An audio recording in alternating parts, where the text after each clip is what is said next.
All right. So we are ready to roll. I'm going to actually go just across the bottom of my screen here. I'll have you guys introduce your character, describe what you look like, some of your shticks, I suppose, whatever you want to add to it. And so that way everybody's kind of familiar with one another. You are all on a game show, which is called Suspicious Minds, to become the new crowned Elvis impersonator within, you're going to get your whole Vegas set up and all these followers. You might be just a whole new king yourself, the king of rock and roll. That's your dream anyway. And on the show, it's been going on for about 5 weeks now. Originally started with 10 contestants. One of them got kicked off the show. The other 4 got voted off.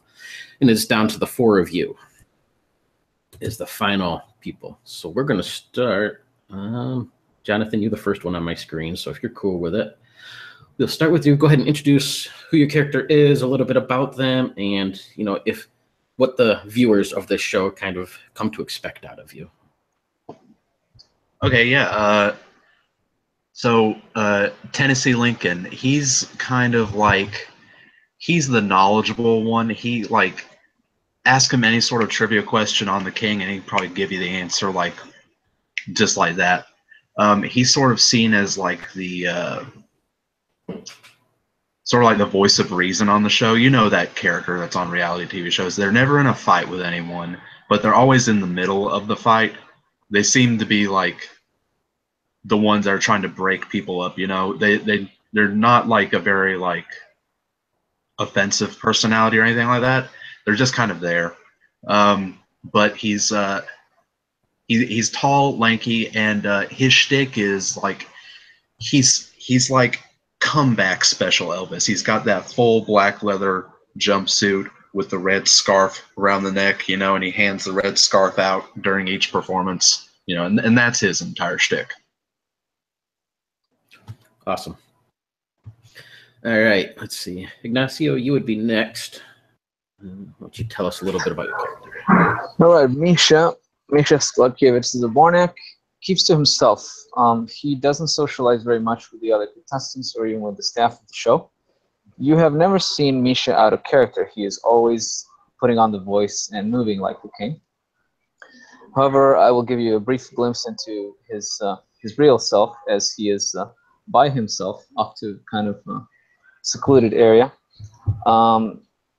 He is a man of average height, has black hair. It is slicked back with a lot of mousse, shiny in the light. He is walking. He has this nervous, slow walk with short steps, and he's going into the bushes. And he looks around to see that nobody sees him.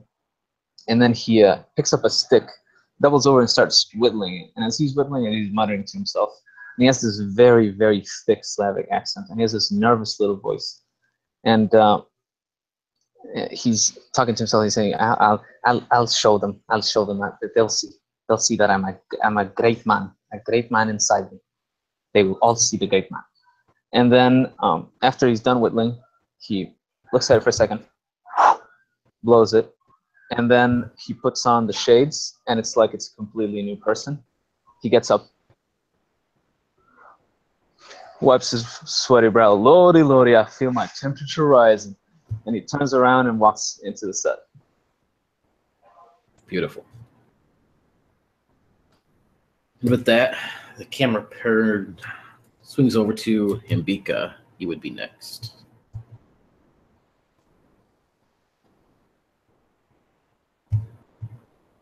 Sorry, my microphone is muted. All right, so I'm playing Gerhard Kotze, and he's a German Elvis impersonator. He actually didn't get into this because he loves Elvis or anything, although his mother did like listening to Elvis records all the time, and he listened to them all the time when he was growing up. But he wanted to be an actor, and he's like, kind of one of these aimless people that has like all these big dreams but can never really realize them. And he ended up mostly using his kind of natural charm to con people out of their money with the kind of the idea, like the excuse that he was doing this so that he could someday, get the money to like produce his own movies or whatever. But he got in a lot of trouble over in Germany. And when he heard about this opportunity, he basically took it in order to escape from some of the heat that was on him. And he's kind of like, he's actually very cunning. but he doesn't. People don't often realize that because of his extremely thick German accent and his poor command of English. And he's actually like, he sings like with this horrible accent, and everyone's kind of like, how did this guy make it so far? And the main reason that he made it so far is, well, there are two reasons. One is because he knows how to play people, and two is because he's like, you know, the one in the reality show that's always antagonizing people, usually in ways that they don't necessarily realize. So like getting people to you know, fight one another and like creating drama and so on and so forth. You know, and of course. The audience sees this behind the scenes, so he's kind of like the guy that everybody loves to hate, who's just like constantly coming up with some kind of bullshit to create drama. So that's, yeah. And he wears like you know, white jumpsuit, like open all the way down the front, you know, and like his hair kind of slicked back, but like a little bit wild. And his favorite song that he always performs is Fever. Yeah, there's always that one guy everybody hates. So, yeah, sweet. And with that, swings over to the final contestant. Chex, why don't you introduce Jimmy? Jimmy McDermott, Glasgow's premier and prime Glasgow entertainer. Yeah, it was entertainer rather. So I'm looking for somewhere to put my keyboard. I don't have any space here. He looks like this, funnily enough. Always keeps the gold sunglasses on as he walks down, and his silken purple shirt and his bright blue and purple kilt. It's a bit windy today, so, you know, careful where you stand. He takes out a small comb from his spawn, tries to comb back his Elvis do, but there's so much Brill cream, hairspray, sugar water, the teeth of the comb just snaps. Shrugging it, he throws it away, reaches back into his spawn, and brings out everybody's favourite sandwich, the bacon, peanut butter, banana and honey, except he's taken it one step further, and he's deep fried it. And he munches on that as he makes his way in.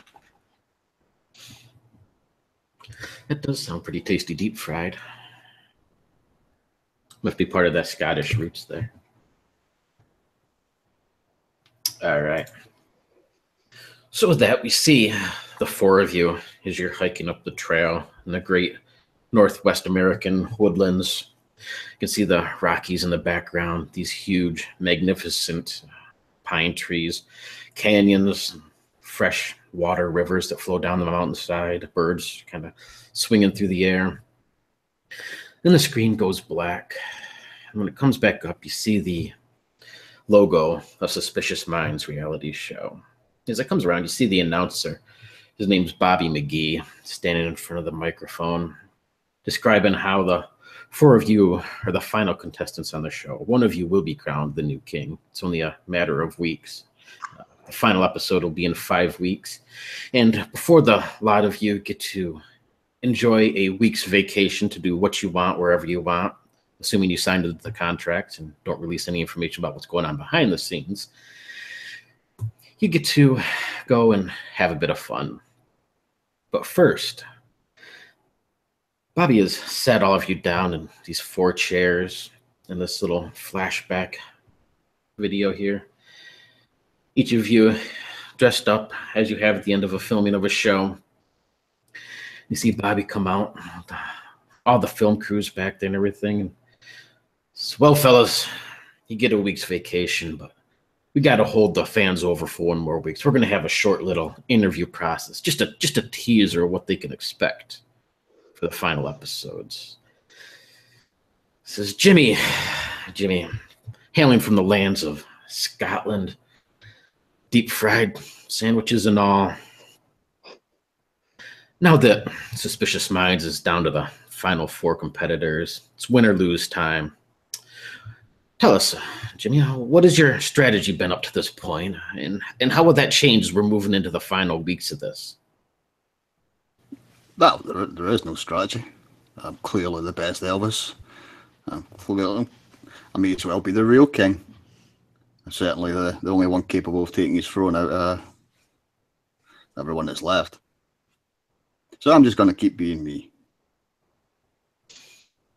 That's interesting, Jimmy. Well, what about you, Gerard? You know, it's no secret that you're the most hated, yet most loved competitor here on the show. Okay, first of all, rumors- right, it's Gerhard, okay? So, I mean, come on, at least you can pronounce my name correctly. So, I mean, obviously, once I become the king, then everyone's going to be saying it properly, but you need to set the example, okay? I mean, honestly, it's just, I mean, I have a lot of strategies, right? It's like, first of all, I'm just like incredibly good looking. So everybody just, you know, they all just basically either they want to be me or they want to do me. So that's like really kind of the edge that I have.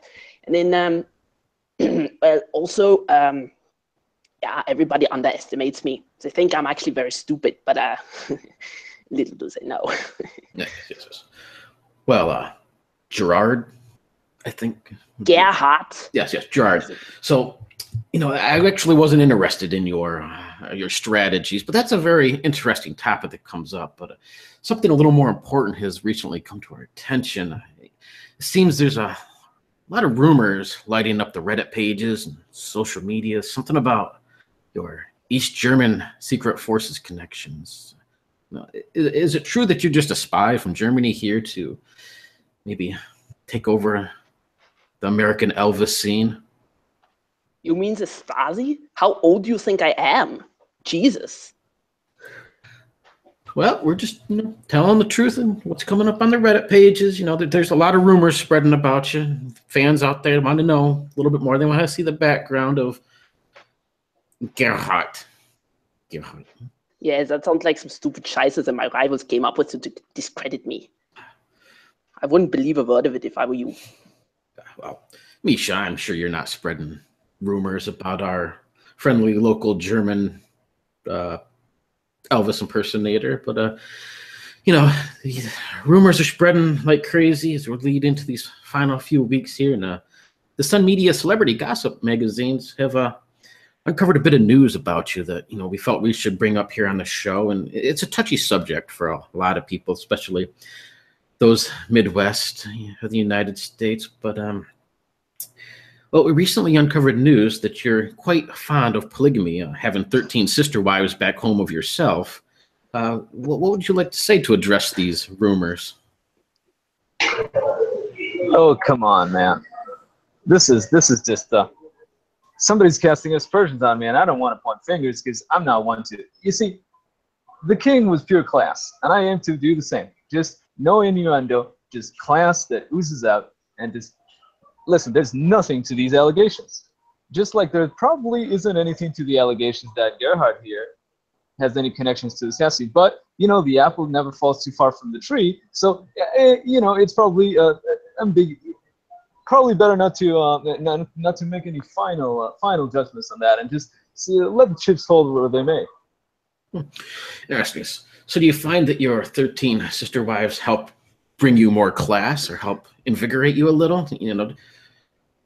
I mean, you do get an awful lot of mail from back home. We didn't want to question anything. That's right, and that mail is from an authorized fan club of myself. You see, I try to keep up. The king was a worldly man. He saw the blue skies of Hawaii. He went on to fight for his country in World War II. And what I aim to do is bridge East and West under the umbrella of great, memorable, unforgettable music. Beautiful. You sing it, Misha. And you, Tennessee, the true American Elvis. You're a home country favorite here. Probably been the favorite to take home this crown since the show first started. Do you feel that you have a home field advantage here, being the only American left up here on stage? No, I don't feel I have any sort of advantage, man. I don't feel like it at all. These three others up here, they have just as big of a chance as me. It's true that Americans, they flock towards other Americans, but man, these are class acts up here with me, man. I can't deny that. Class acts for sure. Which one of these three other fellows do you feel holds the most competition for you, the biggest threat to you walking away with the crown, the sequined crown. Out of the three of them, I think Gerhard gives me the biggest run for my money. He can't sing worth a damn, but he's got the looks. Well, with that, Gerhard, we'll swing over to you for just a moment. We recently found out you had a bit of a complication, a few lies that were dug up on your contestant sheet there. We don't like to point fingers, but you stated on there that you were quite a fan of the King's banana and peanut butter sandwich, dabbed in a bit of honey. And fact is, we recently uncovered you ain't never had a bite of that sandwich. How can you be an Elvis impersonator without never having a King sandwich? Well, I'm not really sure what you're talking about because I love them. I just like to, you see, I'm a very private person and I don't like it when people are watching me eating. I find it a little bit weird when people look at me while I'm eating food. So I have to maintain my figure. So I will just have a little bite or something while nobody is looking, but it's not like I publicly eat sandwiches. I don't want people to think that I'm some kind of a fat, Oh, well, we see. Jimmy, he loves his sandwiches. So, I mean, sure, he's a little overweight and all, but you're not calling Jimmy fat or anything, are you?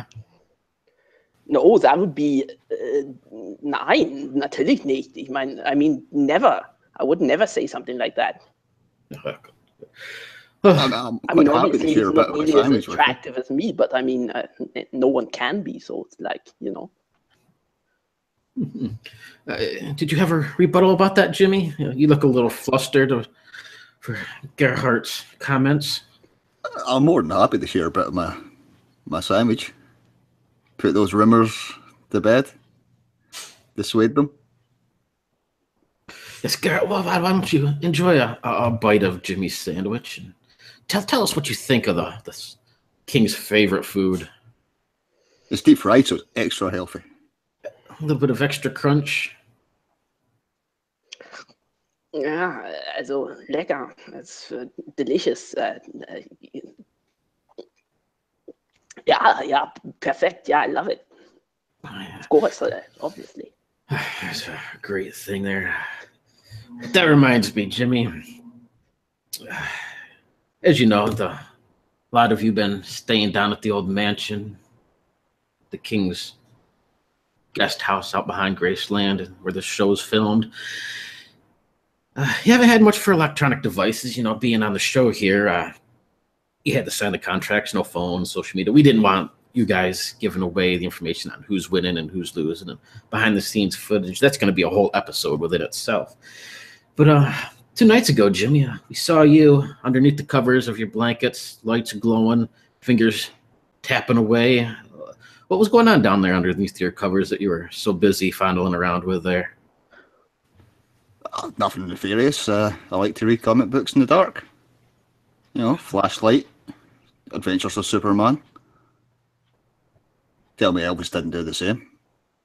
I heard the King was quite the aficionado of Superman back in the day, but we just had to, make sure, put the rumors to bed. And there's been a lot of saying that you were actually under there Googling some coordinates of something you seem to be on the lookout for, or something. But that's just what comes down through the grapevine.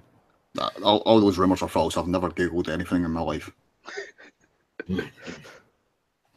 Misha, so as we get to wrap up this short interview, what would you like to tell out to your fans? One of the, obviously down to the final 4 of you, quite popular amongst the fans yourself. What can the people expect over the last final 4 episodes? And what are you going to entertain them with? What's your next big reveal? Nothing but the spirit of burning rock. The same kind of spirit that made the wall tumble down and broke the barriers. You see, it does not matter where you come from. In America, you can be anything. And even though I was born in Czechoslovakia, as Tennessee here, because I have it in my spirit. It's in my spirit. I have it in my spirit like that sandwich that Jimmy just ate is in his stomach.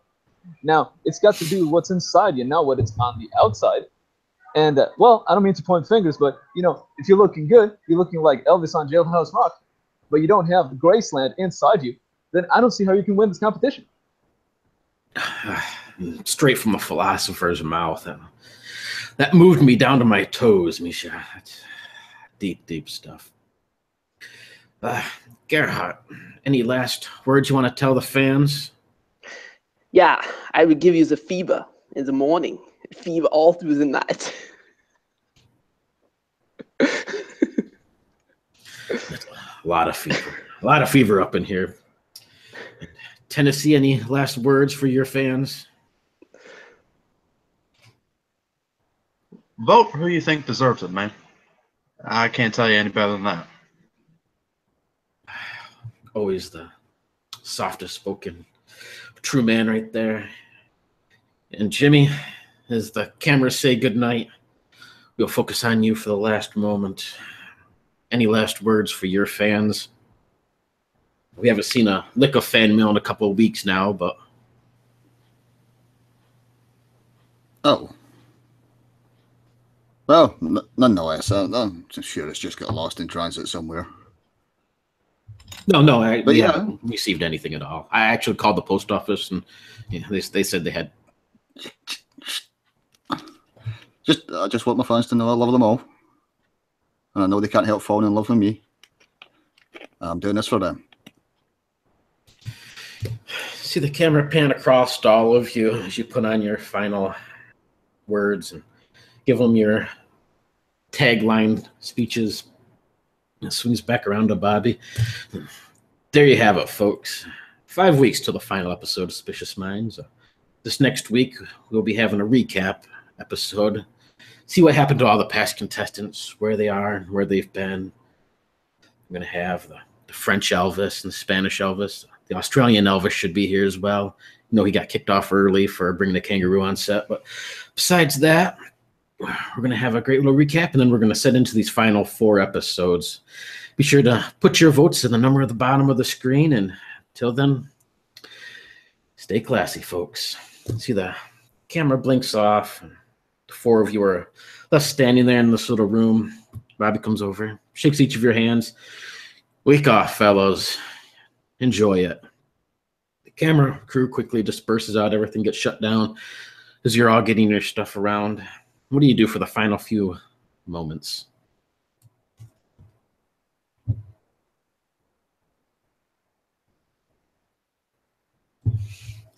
As everybody stares at one another in silence. I'm I get out my face care products and give myself moisturize a little bit, just make sure that my best tool of the trade is in top shape. Fix my hair a little,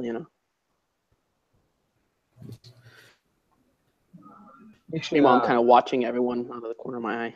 Misha reapplies a little bit of mousse and slicks back the comb, and then he pulls out of his pocket like this little, and just stares at it for a while. And he mutters to himself, "Madam Zelda, I'ma follow your prediction all the way to that shiny, shiny prize."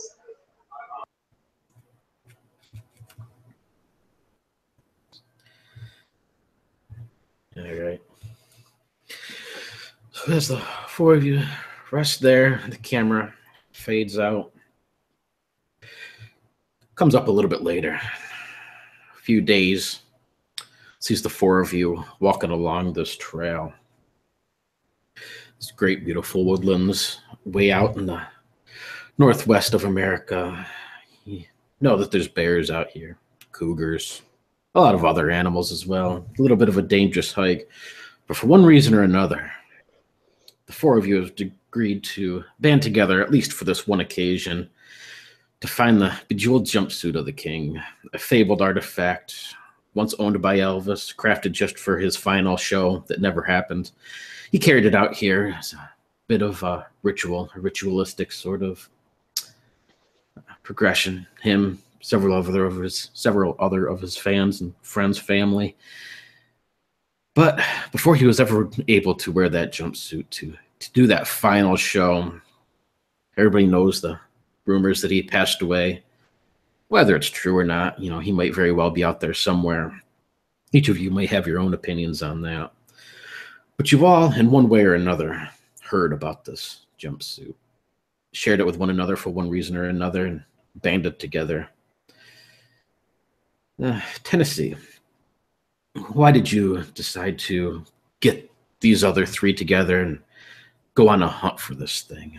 You know, what did you do to get them to convince to, you know, come along with you? I sort of spoke to their better nature. It's no secret that we've been at each other's throats this entire 5 weeks, and that's sort of just the nature of the show that we're on. But I know that eats at a person, and the soul yearns for teamwork.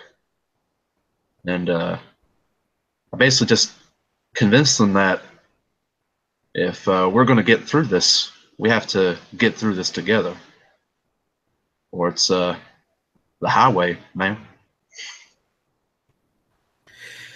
So it's been probably a good 4 or 5 hours you guys have been hiking up this trail, talking to one another, perhaps bonding a little, perhaps not, maybe just pretended to bond, whatever the case might be. You can see the sun as it kind of stretches down over on the horizon a little bit, going behind the mountaintops, and dusk beginning to settle. You're going to have to set up camp soon. Which one of you had the map? I think I probably had the map. So you can see that not quite exactly sure where it is you're heading. You're going to have to maybe talk it out with the others. For whatever reason, you had the map, and it looks like a good enough place to rest as any other. You're not quite up into the mountains yet. You know, the bear and cougar ratio is quite low here. Shouldn't have any problems as far as that's concerned. It's fairly a populated area. You can see a small little town down in one of the valleys, and some other people can hike throughout the day that you've crossed.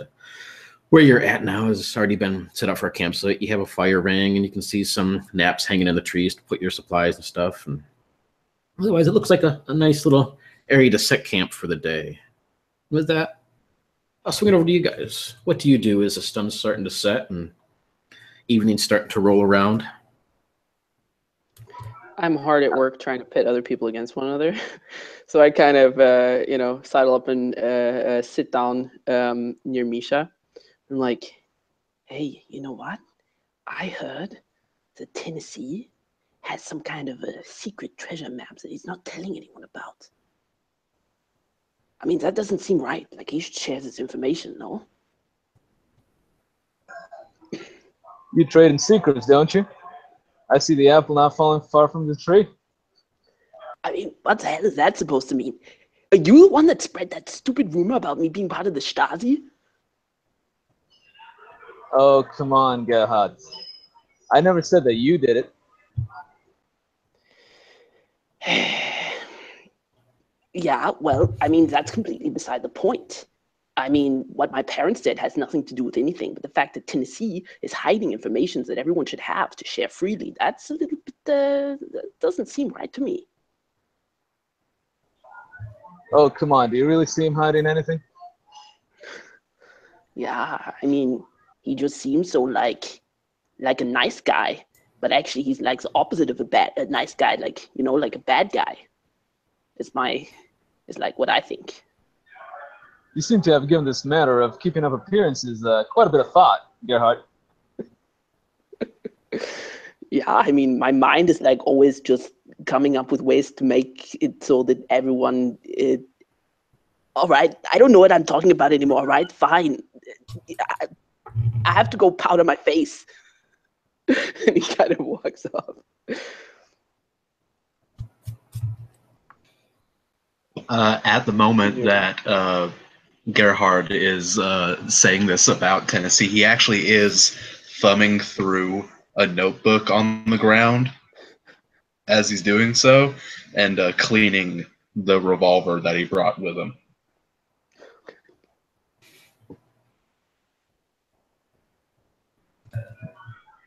That's a nice gun there, Tennessee. Is it a family heirloom of some kind? No, I I bought it for the journey. Knew we were hiking up into pretty tough country, so I figured, why not? You know. Do you know this this part of the country well? All I've heard is rumors and stirrings. What sort of rumors? Well, you can hardly call it a rumor. You see, I had my palm read my future once in Nashville. Quite a momentous event in my life. The woman told me about. Well, she told me about the jumpsuit. Told me it was in my future.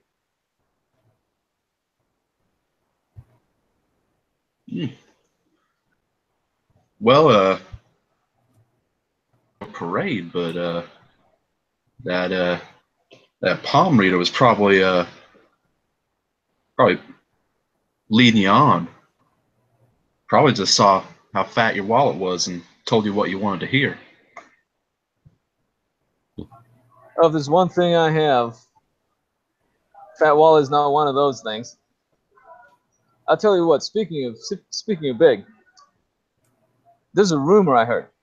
Rumor says to find jumpsuit, you gotta follow the tracks of the Great One. I think it's the king that they meant. Well, we're on the tracks that we know so far.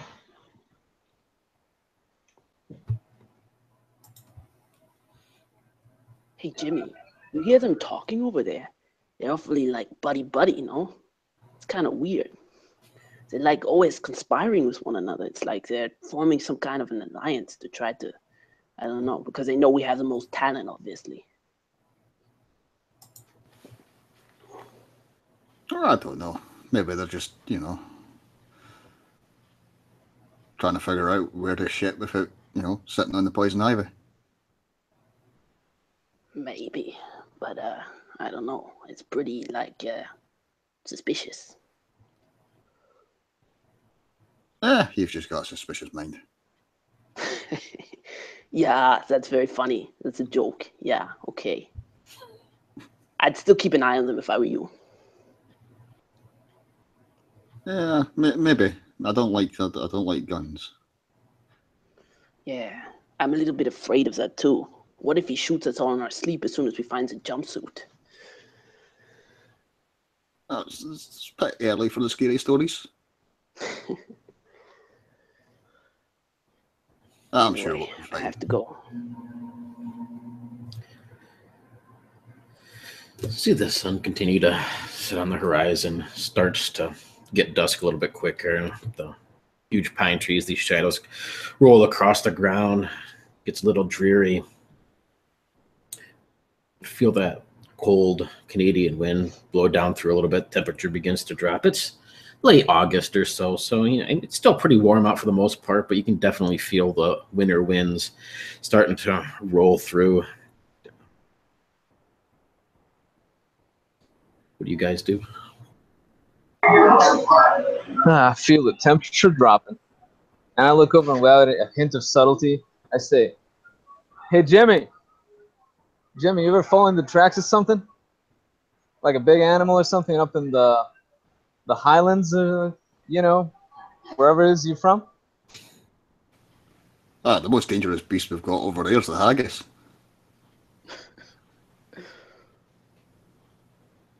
You'll never catch it, though. It's too fast. I was just wondering, because I think we're supposed to fall in the tracks of something. Maybe it's the king himself. I've been doing that my whole life. Yeah, or it could be the tracks of the bear, which is just waiting to maul us in the face. We don't need to run into no bears. This revolver will take out most anything, but it won't take out one of those. That makes me even more scared. I thought you were like some kind of American tough guy or something. Can't you fight a bear? I'm tough, not impervious. What means impervious? Indestructible. Okay, yeah, but what means indestructible? The king is indestructible, and his music. You should know that. Okay, but you're like saying the word, but I don't understand what the word means. So that's like not very helpful. Easily killable. Okay. Indestructible means Like, not easily killable. Like the opposite of what the first thing you said. Okay, now I'm like so confused. It's. I pull out an English-German dictionary.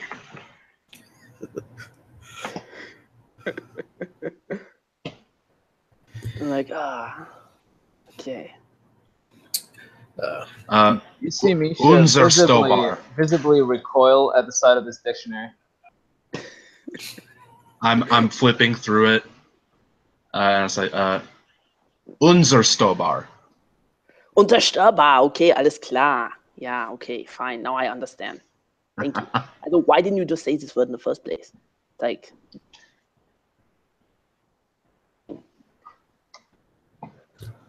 Tony Misha, so did you find any tracks in the woods, or are you just talking about like some tracks that you don't even know if they exist? What I'm trying to do is harness the talent of this great band. I'm not trying to cast aspersions on everybody. What's an aspersion? All right, never mind. You should study the lyrics of the great songs more carefully. Teach you a little bit of English. That's how I did it. Oh, I totally thought you were like American. You don't even have an accent or nothing. I wasn't always like that, but the king inspired me to better myself, become an American in every way, but I didn't forget about my Czechoslovakia, my Bratislava, where I was born. Okay, well, that's really cool. But English is like, it just sounds so like weird and ugly. Like I can't even imagine like making my voice go around the words like the right way so that sounds like one of those Americans. Okay, come Like on, man. Tennessee. German is not that far from English, man. No, it's like totally different thing. But whatever. I mean, I can speak English already like really good. It's only just like the accent. It's a little bit like, you know. But everybody, you know, like the chicks likes accent, so it's like whatever. I don't want to lose it. I like it. It's like who I am. Okay. I think you should implement a Marshall Plan on your accent. A what? Yeah, like when the Americans came over, you know, they had to do what they had to do with your country. You had it coming. Are you like trying to make me like really angry or something? I'm just gonna go over here now. I'm not really sure what you're talking about, but I think you're insulting me. I'm not trying to put any kind of iron curtain between you and me. Yeah, now I'm pretty sure that you're trying to insult me.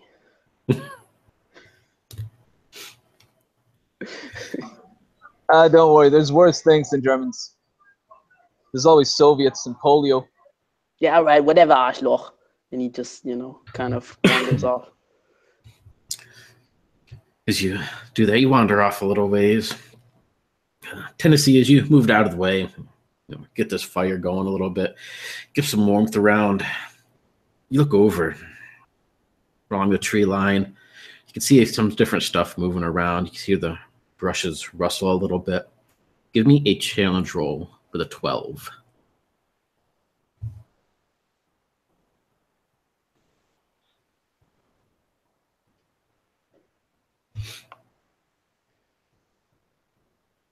What'd you get? 2. 2. So you look over and, you know, you thought you saw something there in the bushes, maybe something moving around, kind of larger. Heard a few twigs snap, but there's clearly absolutely nothing there, nothing to worry about at all. Quickly go back and get this fire going. It's bright orange light, you know, kind of lightens up your campsite area. There's a few logs sitting around, everybody to sit down. Does anybody have food in their pack? I brought a bratwurst. No, it's actually not on my sheet. I don't think I have any food. Is it okay is it okay for me to improvise a little bit here? Yeah, go for it. Okay, so Misha pulls out pulls out 4 sticks that he's sharpened to a point. He passes them over, and then he pulls out this bag of marshmallows, and he starts passing them around. Nothing more American than a marshmallow around a campfire. And bratwurst. Verdammt nochmal, I forgot the bratwurst. Scheiße. Now I have to eat these weird, fluffy white things. Fine, Before thank this you. thing is over, we'll catch the haggis, huh, Jimmy? Yeah, you'll have to be fast. Those wild haggis are beasts to contend with. Notorious. Faster than a speeding bullet, huh, Jimmy? You like Superman, don't you? I like Superman, too. Oh yeah, I've got every issue, apart from the first one. Farm boy that came to greatness, just like the king himself. Mm-hmm. So why the king loved it. You see himself in that. Smell of roasted marshmallows kind of hangs in the air. Gerhardt, you've probably burnt 7 or 8 of them, quite trying to get that perfect consistency as they just fall off into little flaming marshmallow piles at your feet, covering your boots in sticky gooiness.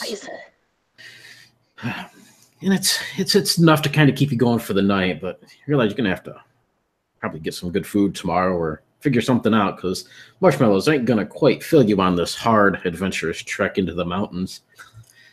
But you could probably eat whatever kind of mushrooms and berries you find, right? So as the night sets up, Jimmy, you hear this rustle sound. You can feel this backpack beside you that you had sit down moves, and you look over and you see the ass end of a raccoon. The front end's buried deep into your backpack. What do you do? Very slowly sit up and grab the opening of the bag and flip it and quickly zip the raccoon inside the bag. And who am I sharing a tent with anybody? I'm just gonna take it outside. I'm gonna look around. I'm just gonna pick whoever's in the tent to the left. Open the tent up. Open the bag. Throw the raccoon in. Quickly run away. Tennessee, give me a drop. As you just get settled in, get into your sleeping bag. You hear the soft zip sound of your zipper and look up to see a raccoon fly into your tent. 15. Nice. So what do you do as raccoon comes raging in? You think you might have seen the form of Misha walking away, but it was a little, it's dark out there. You can't quite tell if it was him or not. Well, is the raccoon like? Yeah, it just goes completely apeshit as it comes flying out of this backpack, lands on you, has that screech. If it's going for me, I'm taking that pointed stick that Misha gave me and just like jab at it. Right. I'm not wasting a bullet on this thing. Give me one more drop. 10. Nice. So yeah, go ahead and describe what you do. So this raccoon is leaping at me and like latching onto me, and I just take this stick and like just start jabbing it as much as I can, just like shitting it, like just trying to get it off me. Lets out a few screeches and the soft clicky sort of sound. You can see that it left a few cuts and scrapes. I mean, nothing overly bad as you're able to get this thing before its teeth sunk into your flesh, and it quickly scurries around and just completely shreds the side of your tent as it tries to get through and scurries off into the darkness. You can feel that cold northern wind blow through your tent and shiver up a little bit. Your poor sleeping bag looks to be covered in what looks to be raccoon urine and other waste. It smells absolutely horrible here. Your hand's covered in a bit of blood from this thing. Any indication around at all as to who did this? You said I might have seen. So you see Misha coming out of his tent, and he comes out in an alarm state, like fashionably late to the scene. He pulls out something that looks like a switchblade and says, "What's all this screaming and hollering and commotion? What just happened? Tennessee, do you need help? No, it's gone now. Right, you're right on time. What's gone? Something big? No, nothing big. Just one of you playing a prank on me is all. That's no good. Gerhard comes out looking sleepy and as if he has no idea what's going on either. Was it a bear? No bears. Just a scared raccoon What's the raccoon? or a big rat. A rat? Like you have giant rats in America? Oh yeah. I think they came over from Scotland. Did you shoot it? Hell no, I'm not wasting a bullet on that thing. Seeing that there's no immediate danger, you see Misha turn over the switchblade, and he clicks it, and a comb comes out, and just starts combing his hair again. Well. So. Oh, go ahead. What Sorry, I next? don't mean to interrupt. I look sidelong over at Jimmy's tent and see that he hasn't come out yet. It's just exaggerated snoring. Yeah. Well, next, we're going to get a good night's sleep. Us three and William Wallace, we're going to head on up the trail. Sounds good to me. See what we can find.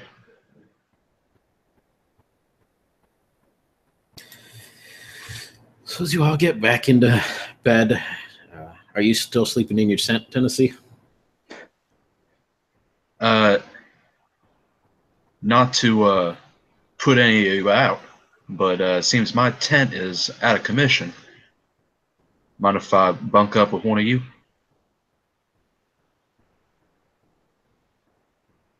Gerhard looks at the ground.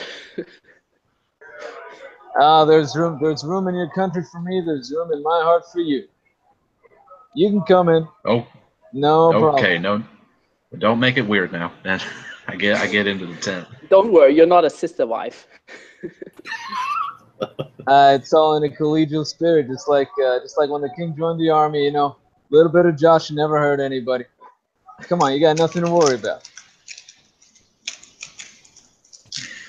I sleep with my revolver on my chest. Otherwise known as how two people get their faces blown off in the first act. Misha turns over with his back to Tennessee and goes on to fall asleep instantly and seems to be in total peace and tranquility. Well, damn, I wish I could fall asleep that fast.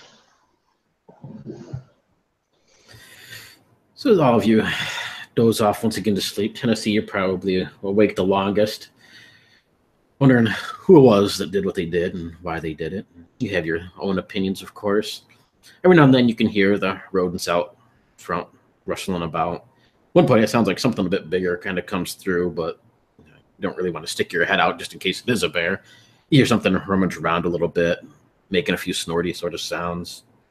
It goes away after 5-10 minutes, and you never hear it again. Eventually, falling asleep as well. As the morning comes around, you're all awoken to that hot, steamy, damp inside of tents. Rather uncomfortable. Dew's dripping down the sides. You can see the sun's just coming up on the horizon. This golden orange glow just rolling across the ground. As all of you step out one after another and stretch, notice that the tent or the campsite itself looks to be a little bit rustled up. Your logs that you were sitting on were tipped over. The campfire coals are spread about a little bit. A few of them over on what's left of the cindering heat pile of poor Tennessee's tent seems to have caught fire at some point during the night. You can smell the burnt, singy sort of nylon smell in the air.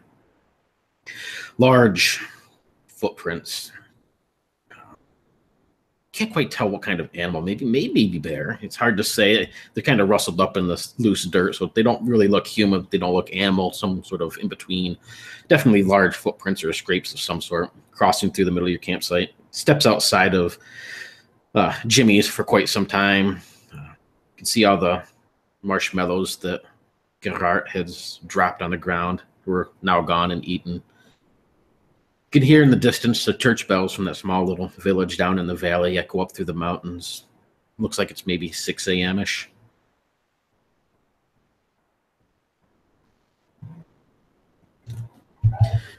Good Lord, great footprints. We have to follow these. It's a sign. It's a sign, I tell you.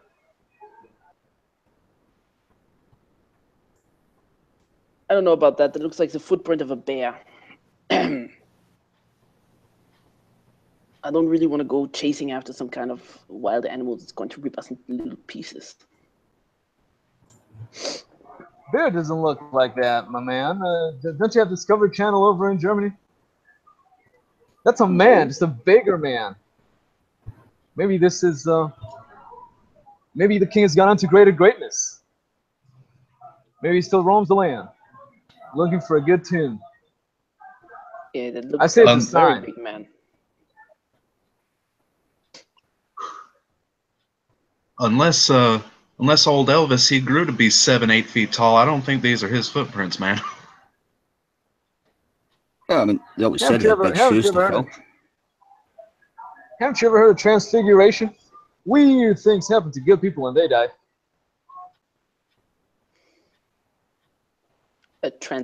What? You change I don't your even shape, know that your word. spirit. Your spirit is elevated. Your body is different. It changes. I say this is the king's version of heaven on earth. I say he's roaming the land, taking in the great beauty from sea to shining sea. Yeah, that sounds like a bunch of quatsch to me. I'm not going after some kind of giant animal man bear thing. So, Jimmy, as Do you have you step around the back of your tent and relieve yourself, you see what's left of half of a raccoon carcass laying there, a few silver sequins on the ground around it. Yeah. Okay. I don't want breakfast anymore. I think it might be a bear. Come and look at this. Yeah, you'll see the torn. It looks like it was literally just torn in half. This raccoon, the back end of it's laying on the ground. Front end is gone. Who knows where? A little bit of blood. There's 6 little silver, thumbnail-sized sequins lying on the ground. That is a bear, but it's a wash bear. It's a different kind of a bear, but like a little one. What the fuck happened to it? Well, that's what I mean. A bear happened to it. You mean the bear killed the wash bear? This bear ripped the wash bear into 2 pieces. Yes. Tennessee kneels down and sees the little rhinestones scattered around and says, damn, was Glenn Campbell through here? Misha approaches and his stomach is rumbling audibly. He says, "Good Lord, I feel like I could eat a 3-foot long sandwich. Hey, you think we could cook the rest of that thing?" Not unless you want to be not unless you want rabies, man.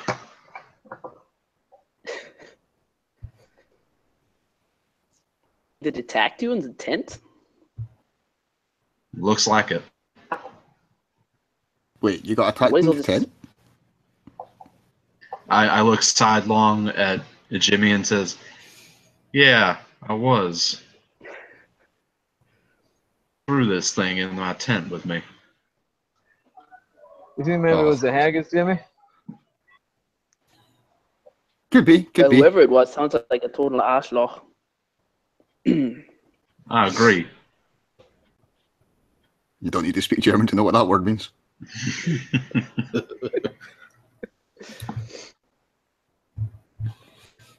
Say, what about those sequins? I don't think raccoons usually have sequins. No, they sure don't. Is that any of yours? None of mine. I don't wear sequins. No. Yeah, I do leather. I go for the jailhouse rock look. Well, that's kind of weird. Nobody has sequins.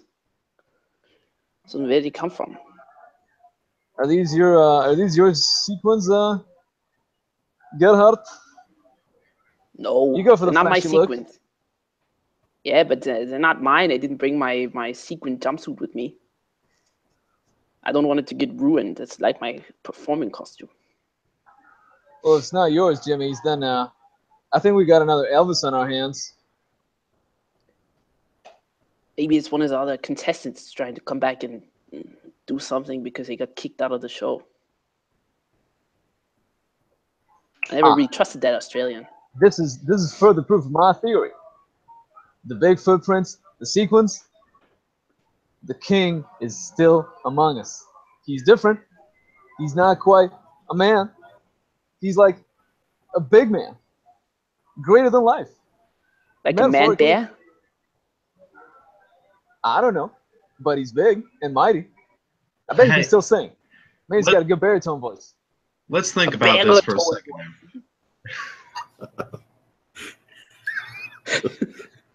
Now, Gerhardt, wasn't England Elvis? Wasn't he stalking you for a while after he was voted off the show?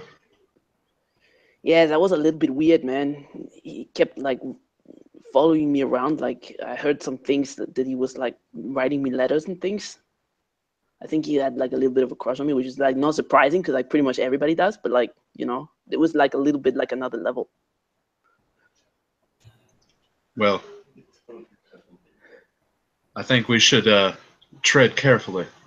I think we should go ahead and pack up and keep on moving. I agree, though. No, with your theory. I mean, our fellow contestants, they were a bag of something, all right. But I don't think any of them would eat raw raccoon. Maybe the Australian. Australian Elvis, he was a bit rangy, so I don't doubt it. I know the New Zealand Elvis had a fondness for sheep. Gerhardt, why don't you give me a drop, please? Okay. Ready, just a sec.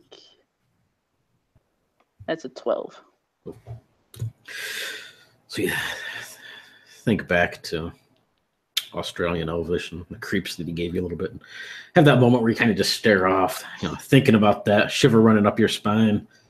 Then you see something glint on the edge of the forest line, a little bit of a movement. And you can see the lens of a camera twist a little bit and focus in on you.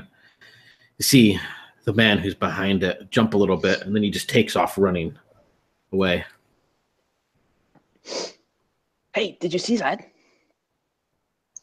See what? There's a man over there.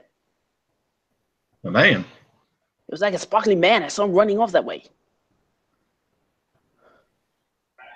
Could it be a fan? And I pull out my comb and start going at it again. I mean, if he was a fan, why is he running away from us? He got cold feet. 4 Elvis is too much for him.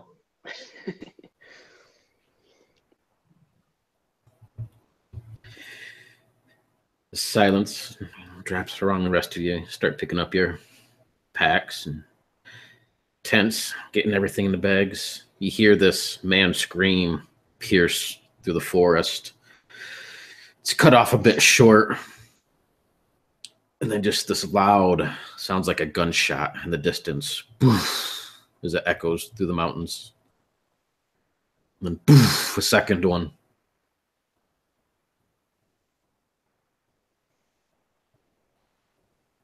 What was that?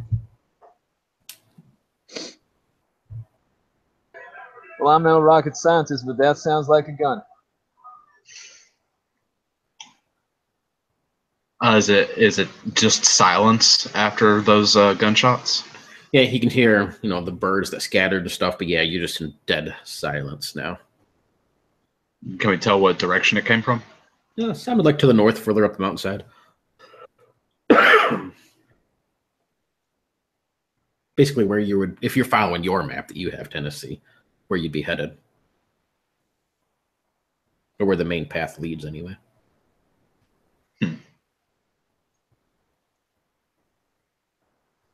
Well, I don't know about you three, but I'm heading that way. If someone's hurt, they need our help. Oh my god. So we're going in the direction of the screaming and the gunshots? Man, we gotta go that way anyway. You're going in the front Do with the your tracks gun. lead off in that direction as well? Yes, they do. Yep. Then I'm right behind. Misha's right behind Tennessee. Bringing up the rear. Jimmy, you following along as well? Well, there's two choices. Wander off into the woods with these fools, or be alone by myself in the woods. So I may as well follow these fools. In that case, what did you have in your pack, Jimmy? Not much. Everything is more or less in my spawn. All right, well, pick one thing that is now missing. Tell you what, I'll roll for it. Flashlight. So as you gather up everything, you rustle around in there a little bit, see everything you brought it, except for that flashlight, you know, that one thing to help you out in the darkness. Seems to be nowhere around. You don't see it scattered around the campsite, not in your tent, not in your pack. Maybe one of the others grabbed it. So as they start to, you know, walk away down this path, you got to hurry, catch yourself back up, and get into the move of moving along on this forest path. Every now and then you'll notice a large footprint in the softer dirt. Quite a bit. Looks like it's for definitely a very large-sized man. A good half the size, you know, twice again the half the size of your own foot size. As you step into him, looks like some sort of sharper claws or toenails or something at the end of each foot. Now and then that you come across. But for otherwise, most of the day goes by fairly smooth. See the birds begin singing later in the afternoon. Turns out to be a nice, beautiful day. Nice balanced temperatures, cool wind blowing down. By the time noonish rolls around, you can feel your stomach's rumbling a little bit. Might be a good time to eat. I was just going to mention that Misha is very, very hungry. Can I try to find something edible? Sure you can. Actually, I forgot. I have muesli in my backpack. So I do actually have food. Is it just enough for yourself or to share? But it's like a whole bag of muesli. That's like, you know, seeds and nuts and grains and Trail stuff. mix. It's probably enough for a meal for everyone. There. Exactly. So, yeah, what do each of you do for food? Yeah, I'd like to forage, basically. All right. You want me to roll? Yep, give me a drop. Okay.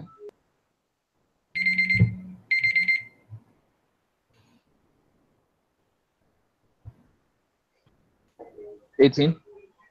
So, yeah, you find a nice little, you know, hat-sized thing with some blueberries, some wild strawberries, a few, you know, walnuts and stuff you can crack on the ground. Enough for you two. Any mushrooms? Sure, a few edible ones. It's up to Okay. you if they are indeed editable ones. Yeah, Misha will gobble it all up, and then he will pass around like what little is left. But he's eaten most of it. Yeah. Pretty unceremoniously. Jimmy, what do you do for food? I still have some of my deep fried sandwich. You always keep. I ate all the mushrooms. I only passed the nuts around. Well, the ones that were left.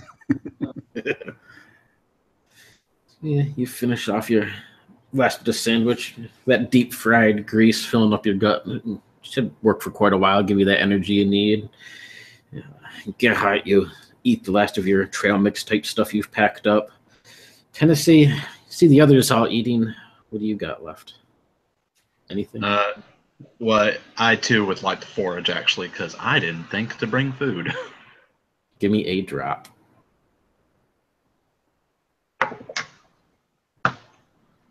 That's a 2. Yeah, you look around, you see this nice little pile of fresh strawberries on the ground. Get ready to go over there and grab your own just to see Misha come through to show you what he's found. Stepping on them, swishes them across the ground a little bit. Quickly eats up what he has, offering the leftovers to Jimmy as he finishes off his sandwich and gobbles down the last few nuts and the one mushroom that Misha seemed to overlook. Gerhardt snacks out of her bag. Forwards around, you can find a couple of blades of grass and some rocks, but it doesn't look like there's too much more there.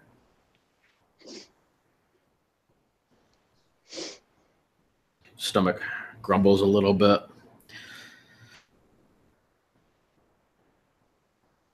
My hand starts going for the revolver, and I just pull it away.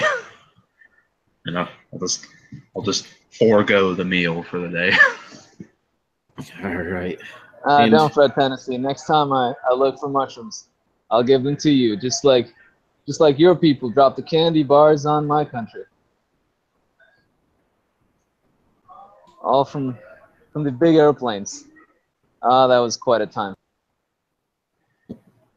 How old are you?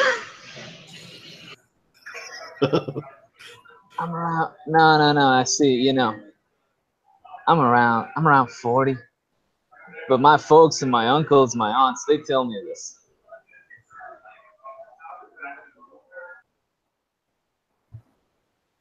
Nice. So yeah, you can feel your hunger pains kind of set into your stomach a little bit. Grumbles and growls. The others finish off their food, and Gerhardt doesn't seem to have an ounce of interest in sharing anything with you, and he continues to eat up the last bit of that.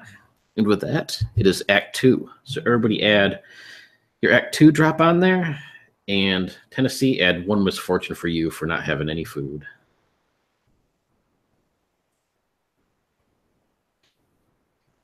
Yeah, it doesn't look good.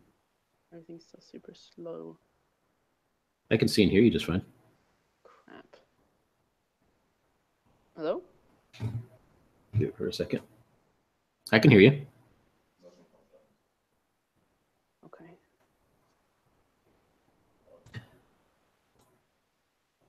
All right. So everybody's done those. Let me set my timer.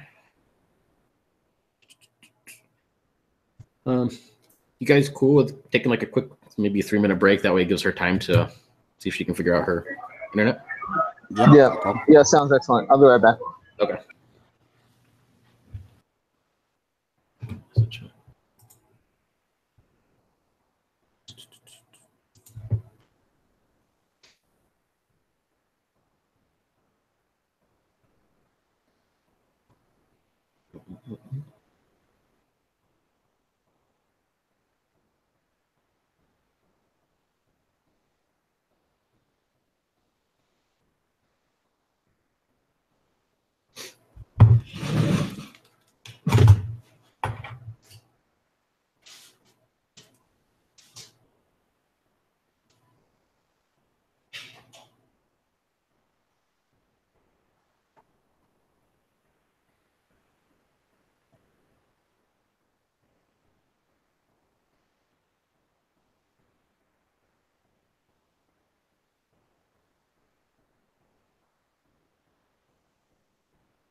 Yeah, it seems to be working so far.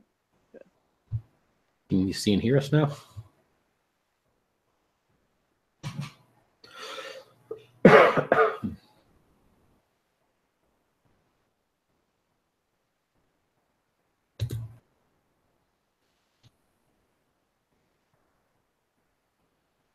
We're swinging it into Act 2 now, Mbika, so up your act number to 2.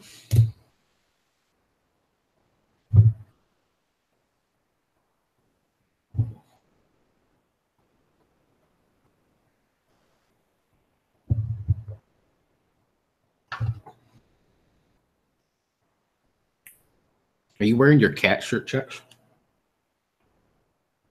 I am indeed. I thought I seen the cat ears. It's the most glorious shirt ever made.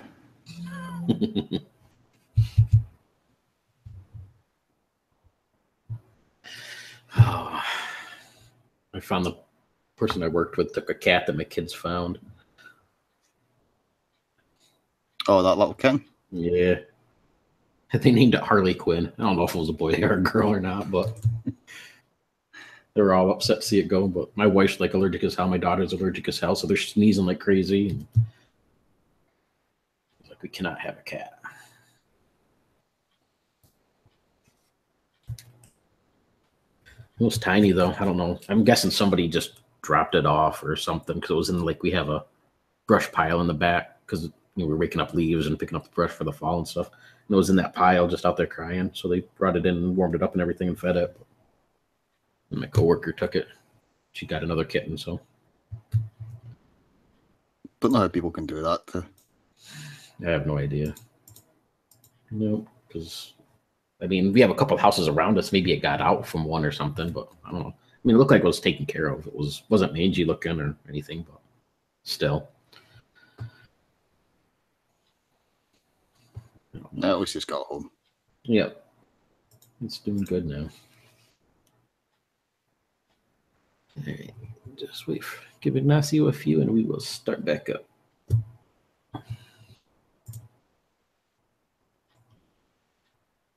can get your dice ready because there'll be lots of drops from now. I think we kind of established who everybody is. The assholes of the group.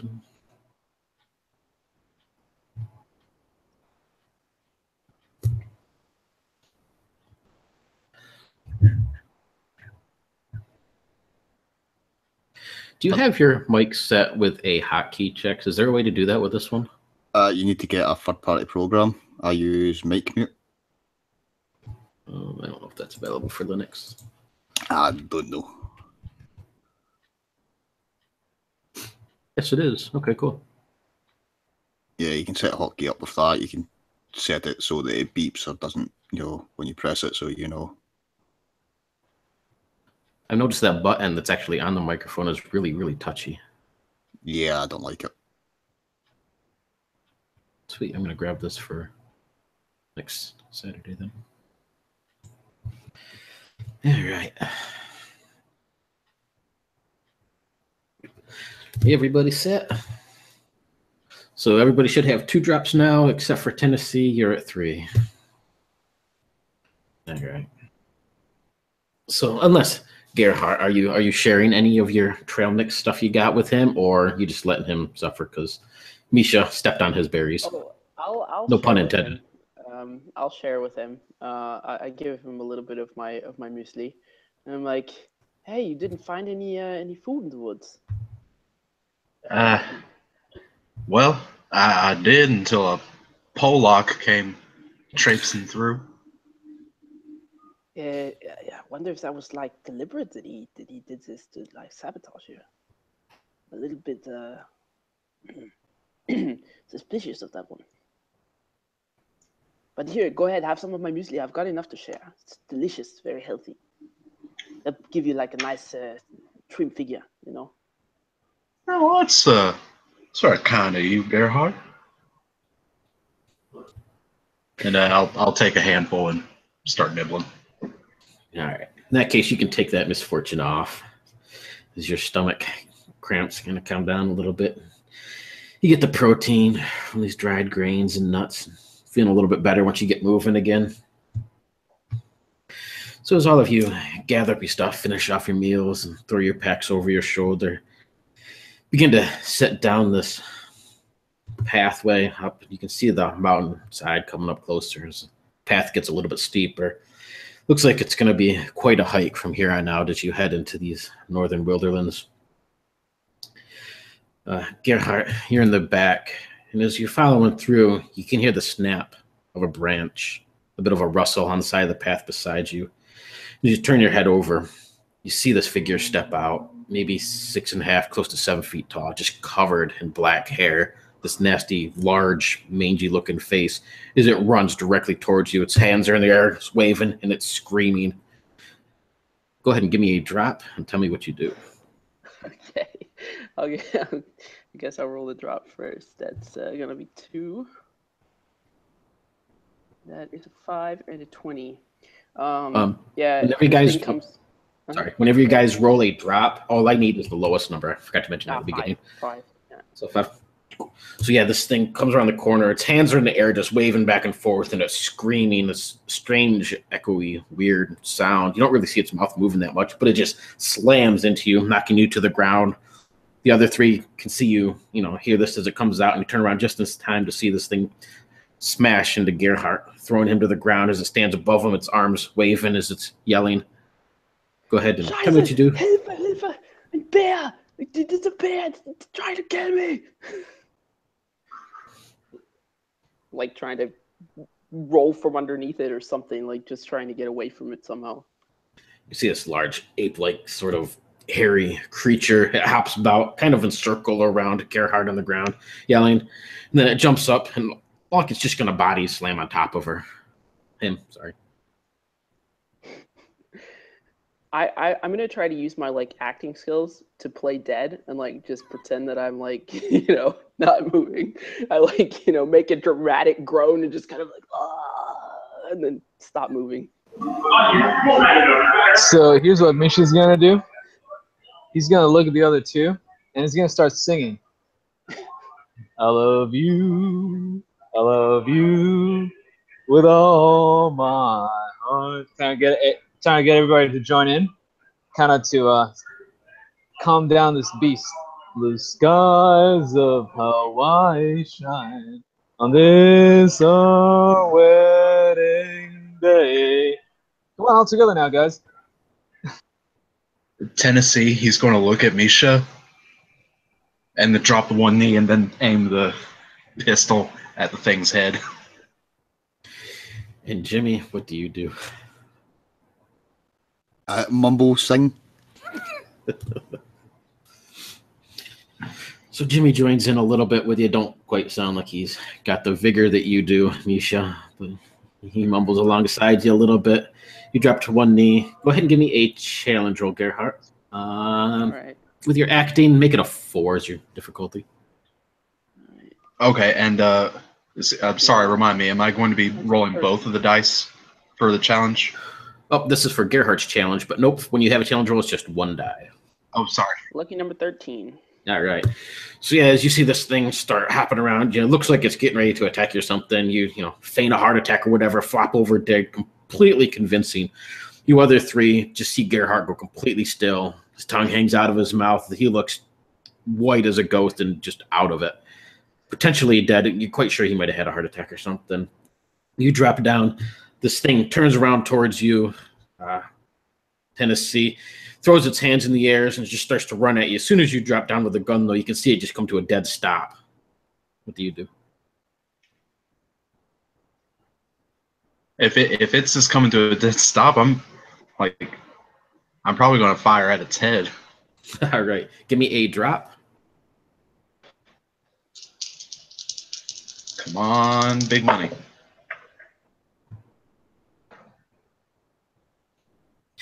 What's the lowest? That's the lowest, 4. 4.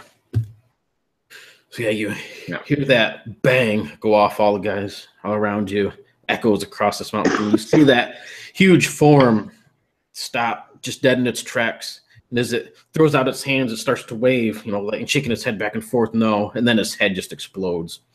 The body slumps to the ground, and you see the mask of a gorilla outfit roll away.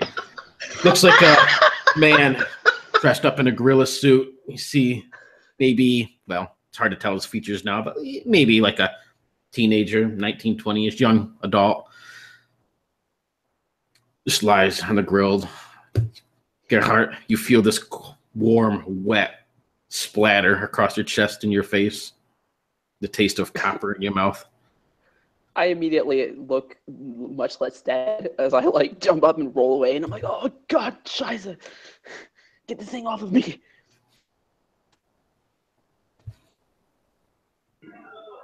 Visibly upset, I stare at Tennessee and I say, good lord, man, why'd you have to go and do this to this little poor, boy? Why'd you have to do that to this boy? Jesus. You could have joined me. We were singing. We were going to calm him down. He's obviously having some sort of mental breakdown.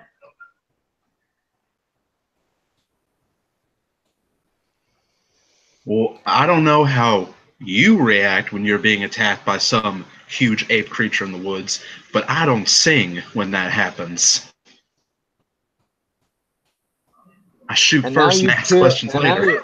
And now you killed the boy. And you, Jimmy, I didn't hear you singing. You were muttering. What do you call that? I didn't know what was going on. Ape man, American with a gun, dead German, who's moving. Huh. Better acting skills now, I thought. I was confused. Good God, man, when we find that jumpsuit, I don't think you're going to do it justice. Forget the jumpsuit, man. Why was this idiot running through the woods with an ape suit on when he knew that at least one of us was armed? Did he know that we were armed? Did he know now? Oh, wait, I guess it's America. Does everybody know about your gun? Well, I mean, it's just like Gerhardt said, we're in America.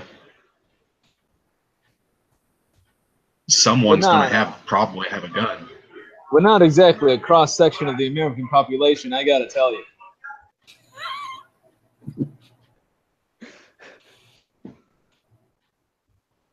Anyway, that's besides the point. You don't go running through the woods just attacking people in an ape costume. That's a good way to get yourself killed. Yeah, I mean, he almost hit me. This is like my life. Barring that one of us had a gun, we could have easily just jumped him and beaten him to death. Looks to me like this kid was freaking out. But the question is, why was he wearing the costume before he started freaking out? I don't know. Search his body. Maybe he has something on him. You're the one who splattered his brains. You search him. Fine, I'll do it. And then I go rustling through the ape costume. Gonna flip through and pull this kid out. Has his wallet. It was one Tommy McGee. Looked to be a college kid. And you can see a piece of paper folded up in his pocket. Take it out, and it shows run through the girl's room naked has been checked off. It shows jumping off the roof has been checked off. And scare the funny travelers in the woods. You can see that one's been circled. You can see an alpha beta, campus, college sort of thing at the top. Little, like some sort of requirement to get into a fraternity or something.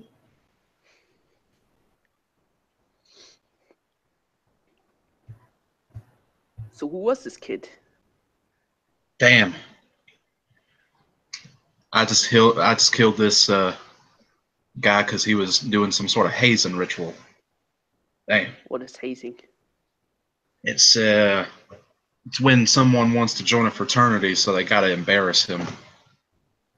Well, that sounds stupid. In Germany, when we want to join a fraternity, you have to attack one another with a sharp sword, cut yourself on the side of the face. It's way more manly. Don't worry. It's a little bit like the brown shirts. Maybe your folks told you about that. You know what? I just defended myself from the raging baboon bear thing that tried to attack me, and you were just sitting there singing, okay? I was trying to distract it. Seemed like a sound strategy to me. well, or you just wanted to wait there and see if it would like kill me or something. You seem to have it in for me. I can beat you in a fair fight on the stage. I don't need you dead. Fine, I don't know about that though. I mean, you kind of don't really have the looks, and like you can't sing as well as like Tennessee, and you're not nearly as like, I don't know, Scottish as Jimmy. So it's like, what do you even have? Like, what's your thing even like? Style. That's what I got. Oh, you mean that hairstyle? Okay, yeah, well, with that weird comb that you have like in the switchblade or whatever that you're always pulling out and shining your hair. It's weird.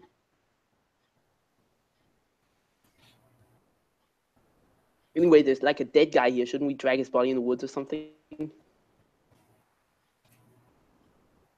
Yeah, we can't just leave him here like this. He may have been an asshole, but he didn't deserve this. Well, I'm not about to get my fingerprints all over that body. The camera crew's following us, right? So like all this is being recorded. It was an accidental death, man. If anything, I'm the one who's going to get blamed for it. Yeah, that's right. I'm not taking the fall for this. You were just standing there singing like an idiot. I'll attest to that. It's not a crime to sing the king's beautiful songs. It's not a crime to look like an idiot either.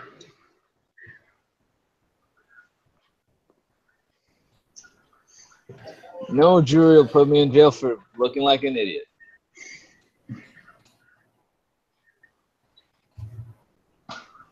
If anyone's going to help me, I'm actually going to drag the boy off of the trail and like prop him up against a tree. I don't know. I mean, I'm going to take his wallet and stuff just so we have like proof of him. Gotcha. Just so it's like, yeah. All right. So yeah, you take Tommy's wallet. He's got $14 in there and a couple nudie pictures. And that's about it. And his license. Prop him up against a tree on the side of the path. Are you keeping it in view of the path, or maybe off, out of the sight? We'll keep it in view. I mean, if there's going to be any repercussions for this afterwards, I don't want it to look like that I was trying to hide the body. Gotcha. There. So you guys see Tennessee prop the body up, shifted over its side against a nice tall old pine tree. So half of his face stares down blankly towards the path for anybody coming around the corner to see. What do you guys do? You still see the scuff marks of these large footprints every now and then leading off into the, down the path into the mountains.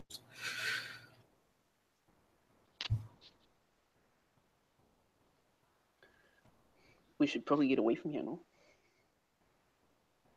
It's like we're on the scene of the crime.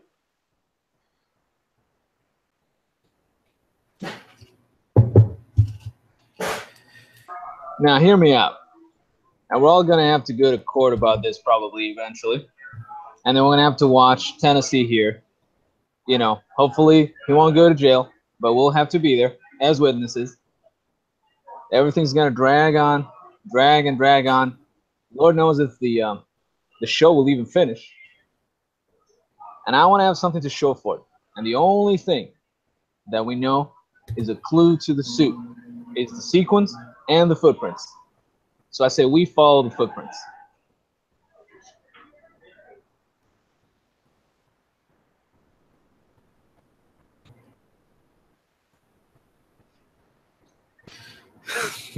I mean, the footprints are going off in the same direction that we're going anyway, aren't they? Yep. So there you go. All right. Just wanted to see that we're all in agreement. Yeah. So once again, 4 of you head off down the path. A little bit shaken. You could feel your heart thumping in your chest, Gerhardt. This dumbass kid decided to pull a prank on you. Unfortunately, now lies faceless on the side of the road. You travel on for a couple more hours. sun overhead's beating down pretty good. It's getting a little bit warmer than you expected for the afternoon. You can see the path comes up to the side of a cliffside, very narrow as it leads up the side. And then up at the top, maybe 100 feet or so above you, you can see the top of the next section of the mountain area. Looks like you're either going to have to go around or clamber up. You look around, you can see some of the footprint scuffs along the base of this cliffside. You can see some digs in the dirt on the cliffside itself, some area where it looks like it's been roughed up. Something maybe climbed up the side of it and stuff. Look either way, and it looks like you'd have to go far either direction, try and go around this cliffside to whatever's up above. If you look at your map, Tennessee, as you kind of had everything scattered out a little bit, looks like you're still heading north for a few hundred yards. You got to get up and over this. Well, it's a good thing I brought this climbing gear in my pack. I'll start pulling out all the harnesses and ropes and everything and start setting up. Did you bring enough for everybody? That's a so I just wrote climbing gear in my pack. It's totally up to you. Yeah, I'll say I brought enough for everyone. All right. That's why I didn't pack food, because I didn't have room for it. All right, so you get all this climbing gear stuff set up and things going. Why don't you give me a challenge roll 12? Unless you have something that helps you climb. Or are you proficient in any sort of spelunking or anything? Let's see. Well, my professions are... I have an archaeologist as one of my professions. I don't know if that would help or not. I think that would make sense, yeah. At least to some degree. You'd have to travel on some stuff. So yeah. So go ahead and make it, give you plus 4, but otherwise it'd be a challenge roll 8 then, basically. Okay. Ooh, 16. All right. So yeah, you're able to get all this stuff set up, kind of make your way up the cliffside, punching in some of these pittons, hooking the little hooks up to it, and leaving a trail line down for the others. Yeah, with no problem at all, you're able to clamber up the side of this thing, drop a rope down for the next person, and be all set. As you get up to the top of this little plateau area, though, and look out, you can see it gives you a pretty clear view of the whole valley around you. As you throw the rope over the side for the next person to get everything set up, you can feel your foot hit something. You look down to see what looks to be a small digital camera, older, like early 2000s or so. As it goes over the edge of this cliff, bounces down a few rocks. You see it lands next to your feet, Gerhardt, and it's getting ready. It would have smashed had it hit the rocks, but it landed in like the small little tuft of grass. Takes a few bangs, but kind of sits there. I'll pick it up and start looking at it, trying to see if the screen turns on. You can see it glitches up a little bit. It has some of those, glitchy lines that go through it, and it looks a little out of focus color-wise. It has like the bright pinks and greens and stuff. But yeah, it warms up for a second, and you can sort of make out pictures. It looks like a mountainside, but these pictures taken of sort of like a trail that runs along the mountainside, some large tall pine trees. And you see this large black kind of real blurry looking hairy-ish sort of form, taking several photos as it walks along behind us, a couple trees and along forest path, maybe 7 or 8 of them, different poses. It's hard to make out exactly what it is. Looks like somebody walking along a path, though.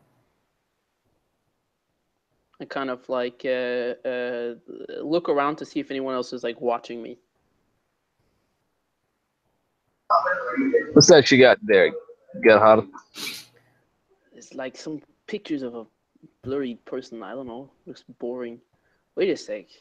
Is it a bear? Look, Tennessee. Look, come. Wait, no, he's all the way up there. Never mind. Does anybody What's that? Look at it. This looks like a You bear. find a camera? I'm all the way up here. Yeah, I got a camera. I think maybe it has a picture of a bear, or maybe this guy in the gorilla suit. I don't know. It's kind of hard to tell. Oh, come That a on, man. camera? Haven't you ever read National Geographic? Let me see that. You can look at it, but I'm gonna hold on to it. So I take a look and immediately I say, that's what I told you. Transfiguration. I tell you, my mama was Catholic. She told me all about it. That's the king in his new form. Ach du Scheiße, schon wieder mit diesem doofen Quatsch. Oh. Just shake my head. Yeah, okay, fine, Misha. Yeah, sounds very like that's exactly you're right. Yeah, of course. Now, does the cliff face like on the picture look like this one? It looks like it's the same region, but it's not this one, no. Misha's visibly excited, and he pulls out his comb, gives himself a couple quick touch-ups, and starts going up the trail. Starts going up the rope. All right. Now, Misha's no climber, but he does do. He's an HVAC mechanic, so he's used to heights. Okay.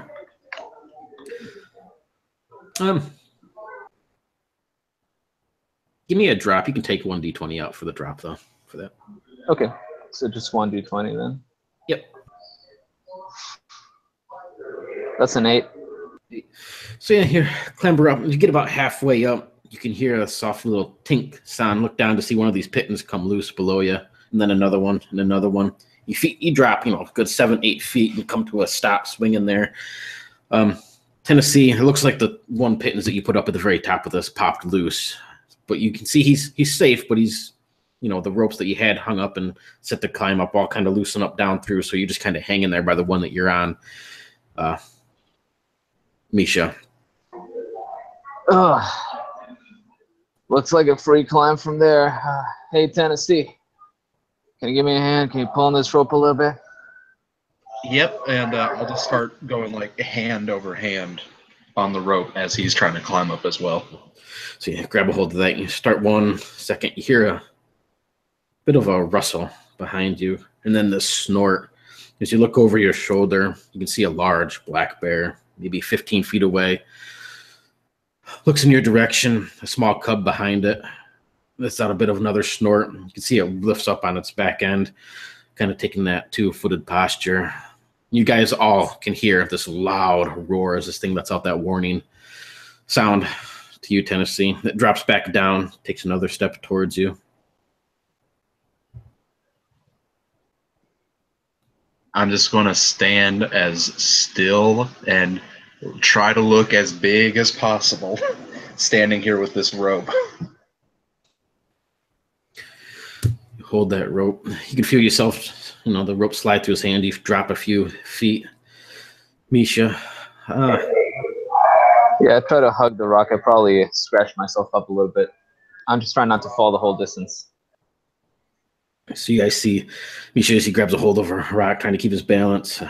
Jimmy, Gerhardt, what do you guys do when you hear this? You see Tennessee way up at the top, stand up and turn slowly, puff out his chest a little bit.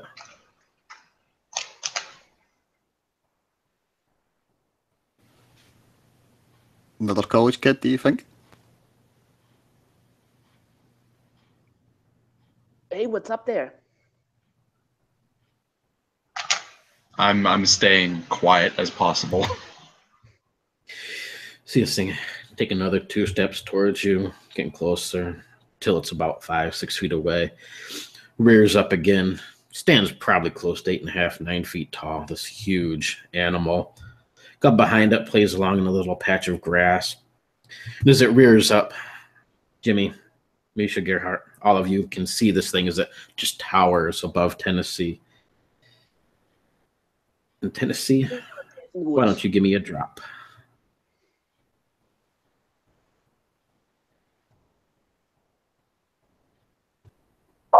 Oh God, it's a honey eater. And a big one at that. That's a 10. 10. All right, so as this thing drops down, all fours, its head kind of comes over, and it just shoves you hard in the chest with its nose. What do? You can feel your foot step back right on the edge of this cliff line.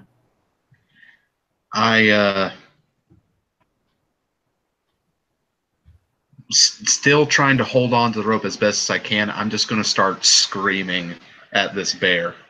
Just trying to scare it off as best as I can. Just screaming at the top of my lungs. All right. Sing, man, sing. Give me one more drop then. One more drop.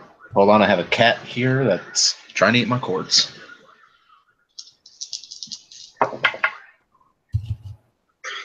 That's 6. All right. You let out the scream. You can see it steps back a little bit, and then this huge paw just comes up and whack, hitting you across the chest, throwing you to the ground.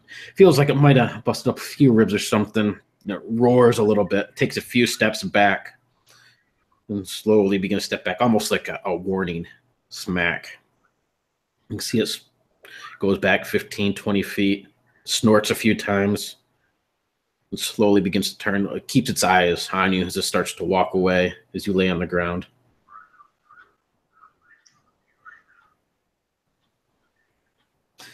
And give me a challenge roll 16 to see if you let go of that rope. Okay.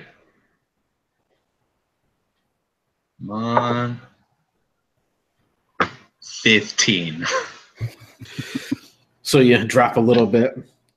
As you look up, Misha, you can see that huge black bear paw smack into Tennessee, and then just the rope as it snakes down around you, dropping down. As your full weight goes onto this rope, one pitton, then another pitton, and the third start popping loose as you start dropping. Go ahead and give me a drop. How apropos. Okay.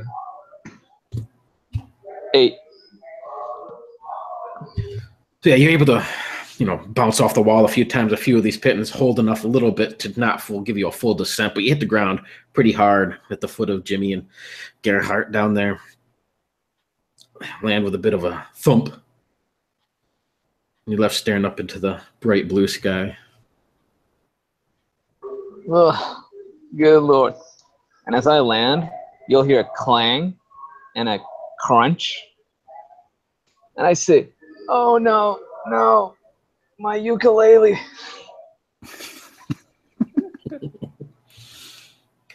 Twang.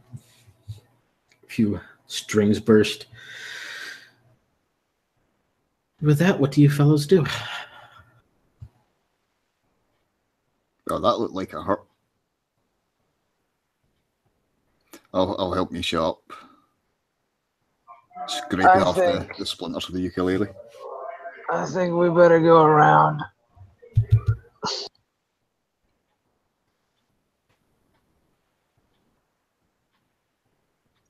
I'll roll over, wincing at the pain in my chest, and sort of like look over the edge and just yell down, "Sorry about that, Misha."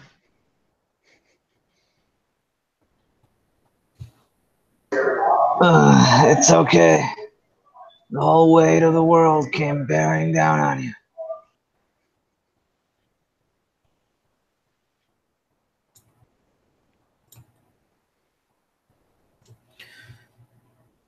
All right.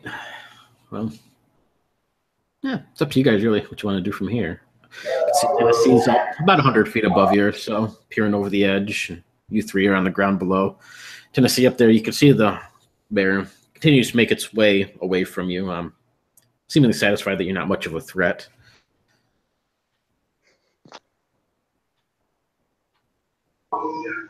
So how long would it take us to go around? Look, either way, it's probably a good couple extra 4 or 5 hours. It'd probably be nighttime by the time you made it to the top. I don't think I would climb again.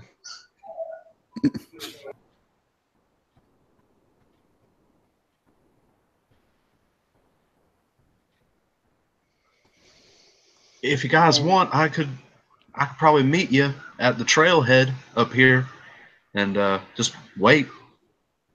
No, I think that's a very bad idea. First of all, you're an American with a gun. And second of all, you're probably going to get eaten by a bear if you go by yourself. Light a fire. Look for mushrooms.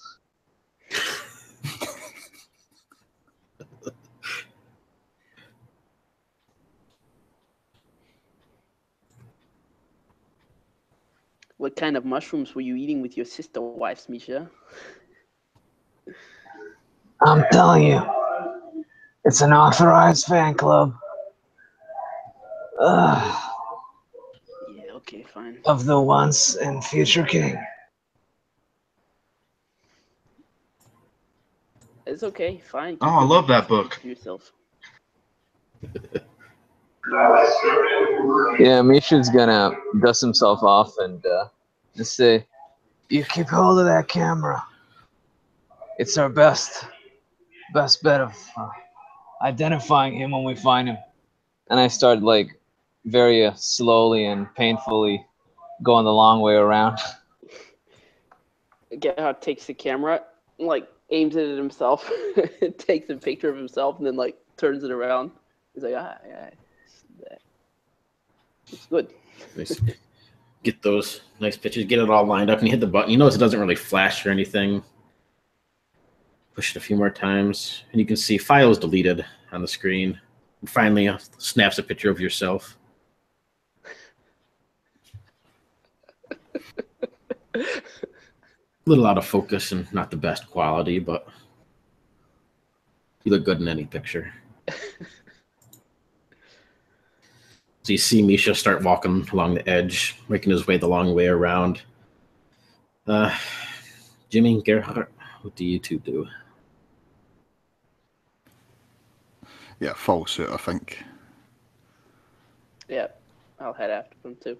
All right. So up at the top of this thing, Tennessee, you look down to see the others start making their way around. It's mostly a open plateau area here. If you head further north, you would go over the edge and go back down into the valley. Curiously, on the far edge, on the opposite hill from where you're at, you go down into the valley and then back up the other mountainside in the distance, or hillside. You can see this large clearing on the far side. Looks maybe 4 or 5 acres in diameter. A little bit odd being out here in the wilderness for it to look like that. One large, huge tree in the center of this clearing.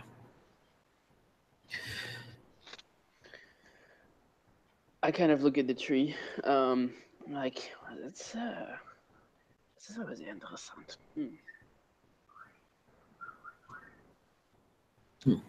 Yeah, you guys don't have any other major problems as you make your long way around. Tennessee the bear doesn't seem to come back and bother you any. You're able to set up a nice little fire, look for mushrooms. So we're near this tree still. We're like camping out there. Or yeah, as you come around, you'd be able to see, Tennessee's fire that he started up in the distance, and finally, reconvene a little bit. Everybody's a little banged up in their stuff, but otherwise, all right. No mechanical consequences for that. Just flavor. So yeah, you see the others as they come around the bend, Tennessee, and able to get back together. All of you would see that large clearing in the distance. And night seems to slowly begin setting. It's, this walk has taken you a couple extra hours out of your way. Sun's on the horizon. You can feel the temperature starting to dip down once again for the night.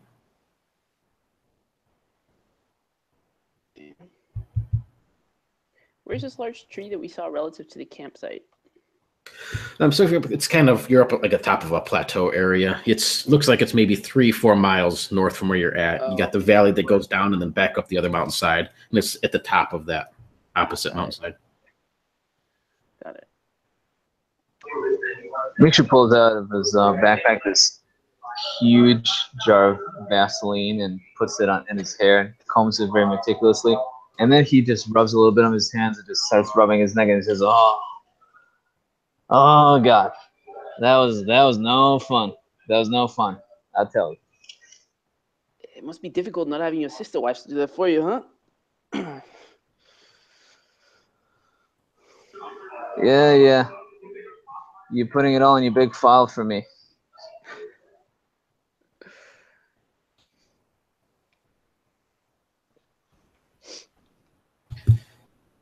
Okay. What'd you guys like to do? Are you continuing on, setting up camp, doing something else? I need some rest. And did you find any mushrooms, Tennessee? Did I find any mushrooms? Nothing besides a few red cap ones. Well, I'm not eating these, but you're sure welcome to try if you want to. I wouldn't recommend it though.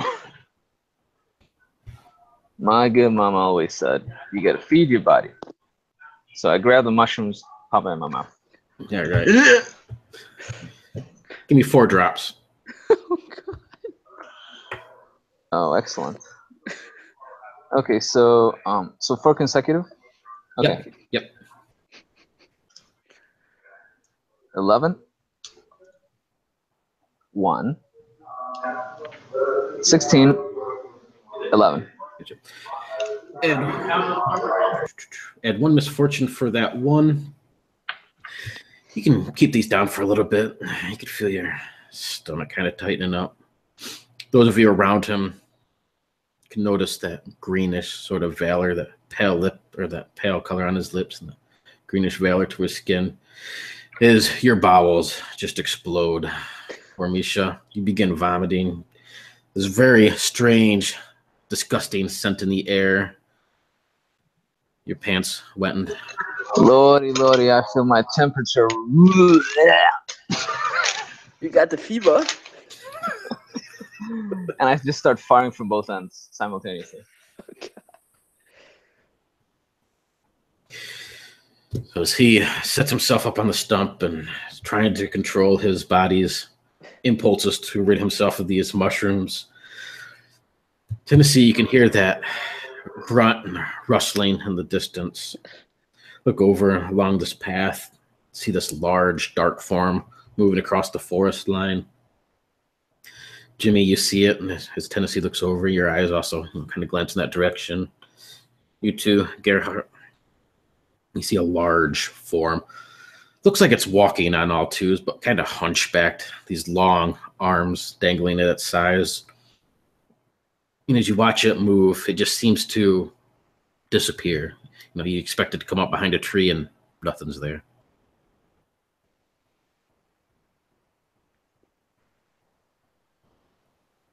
Did you all see that?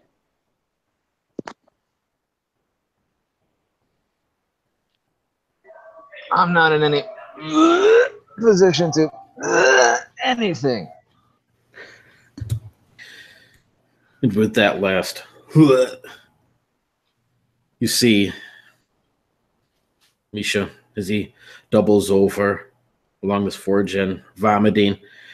This large, hairy arm grab a hold of the front of his leather jacket that he has on as he gets yanked into the shadows of the forest. Whoa! Help! You look around, all you can see is this large form that's dragging you away. Misha, between everything going on with your body, your eyes are blurry, you're sweating like crazy. Occasionally start to black out a little bit. You can feel you're getting dragged, but you can't quite tell. He looks maybe human, like a large guy, large farmer, large mountain man. I'm seeing stars and everything is like weird around me. I can't really tell what's happening. And you hear me you probably hear like a little sliver of me saying, first I say, Elvis, is that you? And then you hear another completely different voice, seemingly saying, Mama, are you back? And then you don't hear anything else. You can hear the movement through the forest as he starts to be dragged away. Otherwise, just silence around the three of you. There's a soft click on the forest edge behind you. You all spin around to look, and you can see the glint of a camera lens poking between the bushes.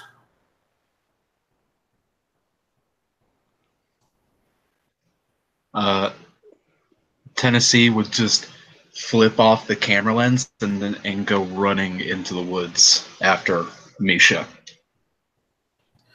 You see him run off, crashing through the woods towards the sound of where Misha's words are disappearing into the darkness. Jimmy, Gerhardt, what do you two do? Tennessee's got the gun. Should we go after him, or should we just let them get killed in the woods? No, when you put it like that. No, we should go after them. Yeah, okay. Fine. Go pat myself down looking for that flashlight that the raccoon stole. Crap. Grab a nearest tree branch. There's a fire going, yeah? Yeah, he had one going, yep. Yeah, so I'll rip off a piece of my kilt. I'm loath to do it, but times must. And I'll wrap that around, make a makeshift torch, and go charging after. Nice. So you snap off a bit of a branch. That way it's fresh and doesn't burn so bad. Wrap your kilt around it. You can see beside you this little camera peek out from between the bushes. This man in one of those like covered, saggy looking camouflage that has all the twigs and the branches sticking off of it and the grass hanging off of it. He just gives you a bit of a thumbs up, Jimmy. Continues rolling. How close does he pop up? Like maybe 20 feet away. Ah, right, okay. I take some of my greasy, my like face cream and rub it onto a stick to, you know, a little bit of fat to make it burn back. Beautiful. So as the two of you head in to follow behind Tennessee, crashing through this woods, now and then you'll notice cameras peeking out between trees and limbs, focusing on you. Other guys in these gorilla type, not gorilla, but the camouflage, I don't know what they're called, suits with all the branches. Yes. Covered up as they continue to film whatever's going on. And with that, it is Act 3, so everybody drop your drop roll up one more for Act 3. If you roll a 1 this time around, it's critical, and you'd roll an extra d20 every time after that. And if we roll if we get a 1 while we have 1 critical, then we're dead, right? Correct. Yep. All right. So start. So Tessie, you run into the woods. You see this large form. Looks humanoid as it's dragging Misha along the ground as he's mumbling to himself. Behind you, you see the bouncing torch of Jimmy Gerhardt as they're coming up behind you. What do you do? Yeah, I'm just trying my best to just bound through this dark forest ahead of me, trying to keep sight of Misha and whatever's dragging him away. Trying my best not to like trip over something in the dark and just fall flat on my face. You can see his form getting closer and closer. This huge hulking figure that's dragging him along. You bounce over a couple tree limbs and through some brushes. Go ahead and give me a drop.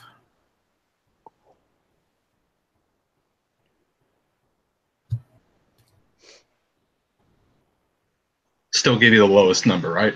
Yep, correct. 2. All right.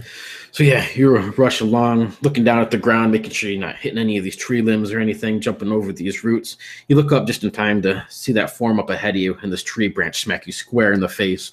Throw back a few feet as Jimmy Gerhardt come upon you. You too can see this figure in the distance, and then it too just kind of fades away into the shadows. You're not quite sure where it went. Tennessee lays on the ground, this huge welt goose egg across the front of his forehead. You can see Misha up ahead, sitting up, singing to himself. What song are you singing, Misha? Holy, holy, I feel my temperature rise. My voice is trembling the whole time I'm singing the song, but I'm just singing it to myself. You notice he's been propped up against a tree, just left there. You don't see this huge figure anywhere.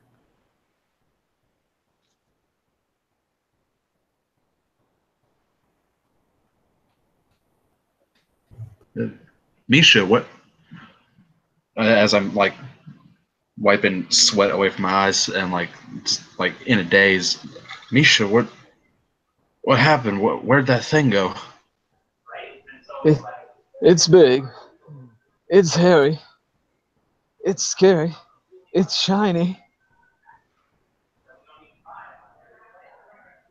It wasn't in a friendly mood.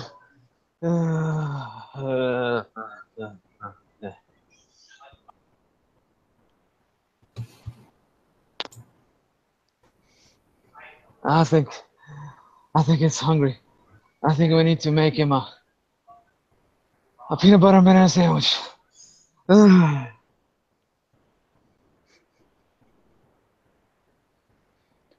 Timmy, do you have any more of those peanut butter and banana sandwiches?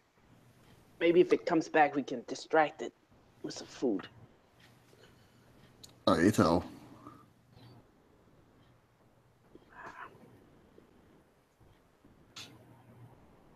You can see the clear path that it took.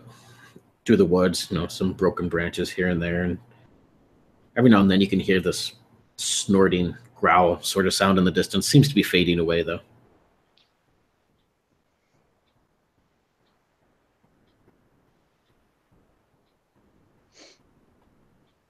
Tennessee, as you glance over your shoulder, you can see a small form moving along the brush, a third, a fourth. These little forms seem to be kind of encircling around you, keep into the shadows in the brush behind trees. I'm just going to look off into the darkness and just start yelling out, "Fuck all of you! Fuck every single one of you! You've been watching us this entire time running through the dark. Misha's been carried off by some creature, and y'all just watching us this entire time. Fuck all of you."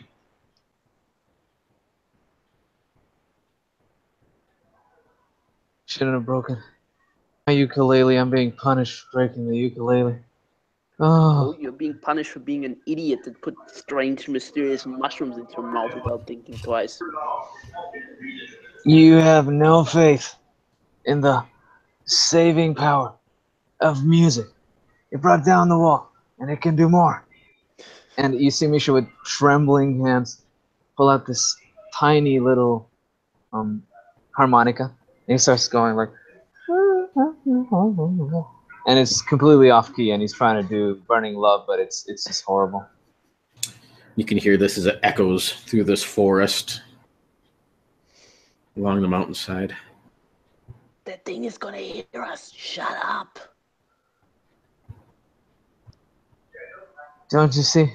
I'm putting on a performance to gain his trust, and he's gonna see that I'm worthy, and I'm gonna get that damn jumpsuit. And look, there's already, and I imagine I see these little shapes around. Look, we already got fans, adoring crowds. I need your help to make this a truly great performance. As you look down And go ahead. No, go ahead. As you look down at Misha's, he's playing this harmonica. You can see several sequins scattered about around him. Look down the path. A bit of what's left of the sun kind of glints off the path, and other sequins around. Whatever might have dragged him away. It looks to have been wearing sequins, as they're all over the place. I take the harmonica out of his hand and try to grab it from him. I'm shut up! It's gonna hear us. Do you let her? Him? Sorry. No, I don't. Go ahead and give me 8. Well, what do you do then? Well, yeah, whoever wants to take a. Yeah, I just try to hold it. I mean, probably I'm at a disadvantage because I'm really shaky, but I'm not gonna try to let him take it. So, do I roll anything or? Give me opposed challenge checks. Just roll a d20, whoever's higher. Sure. No, that was a 3d20. That was on my drop pool. 5. That's not good. I have a 13.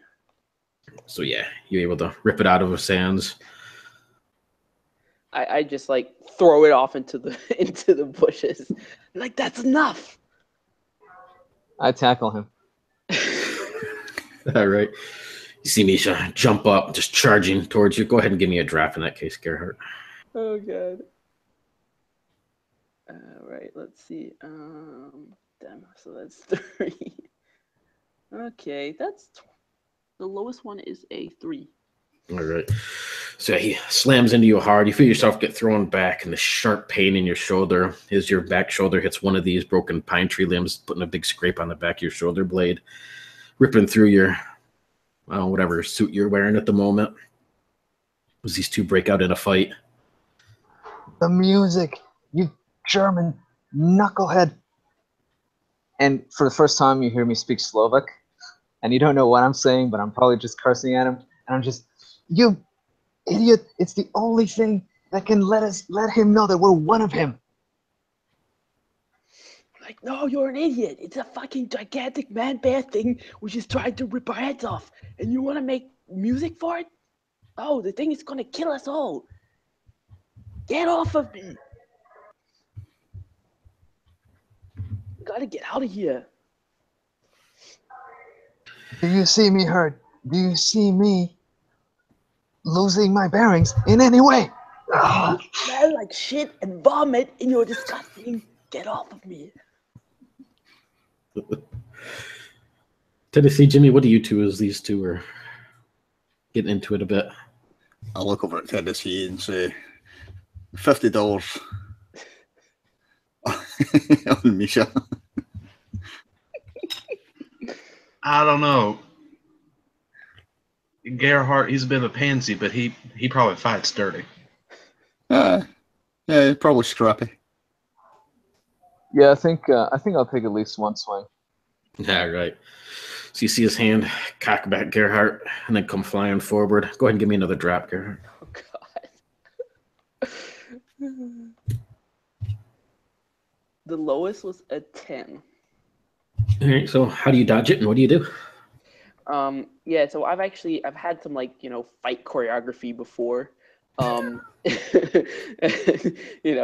I see it coming and I kind of just fake him out and just look like I'm turning towards his fist, and then I just kind of dodge away and try to roll from under him. You feel that solid crack as your fist just slams into the old pine tree trunk. Go ahead and give me a drop, Misha. Excellent.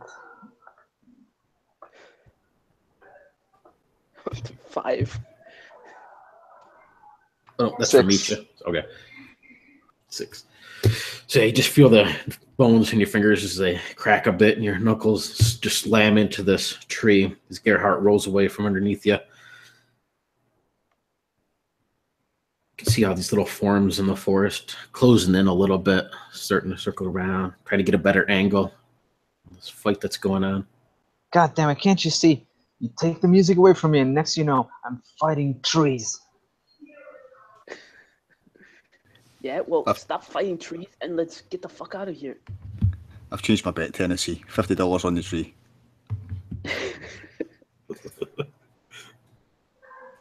You do whatever you want, blowhard, but I'm following the sequence. Yeah, go ahead, follow them. Get out of here.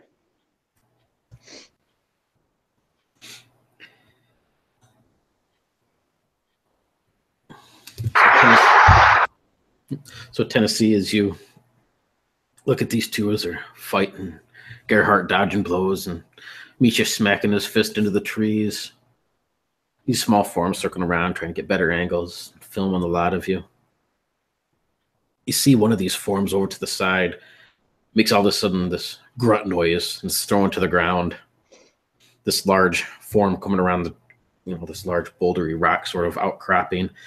Once again, you see this huge black bear coming up, stands up and just lets out this roar that echoes around. Almost everybody drops. All these camera crew people and stuff, they're assumingly anyway, drop to the ground. And then there's this small little thing you see flying through the air, lands next to your feet, Tennessee. This little bit of this smoke rying off. And as you look down, just in time to see a whole pack of firecrackers go off next to your feet. What do you do?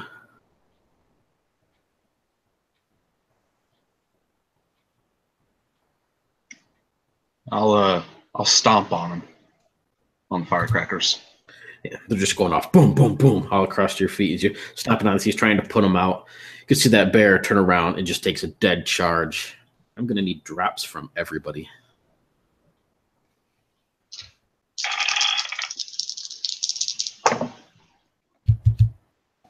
Two. 4. 12. 2. All right. So Tennessee, and who's the other one that got it too? Misha? Yeah, so you see this bear just come charging through, slams into the both of you. Tennessee, as you turn to see this thing trying to stomp out these firecrackers.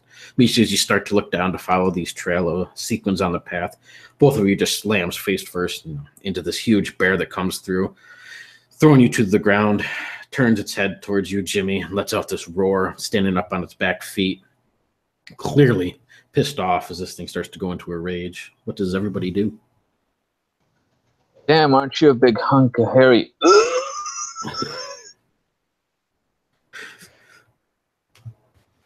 Misha vomits. You feel this warm, hot, wet just pour across your back, Jimmy. Yeah, that gives me an idea. I'm going to turn around and run behind Misha, and I'm going to squeeze him in a bear hug and actually use him as a projectile weapon. Swings around. That's even better than the way I pictured it. Yep, swings around behind you, Misha, putting his hands right up into your gut, giving you that Heimlich maneuver just a little too low, right into the abdomen. You can feel the back of his britches sopping wet as well, unfortunately. Jimmy. Misha, give me one more drop.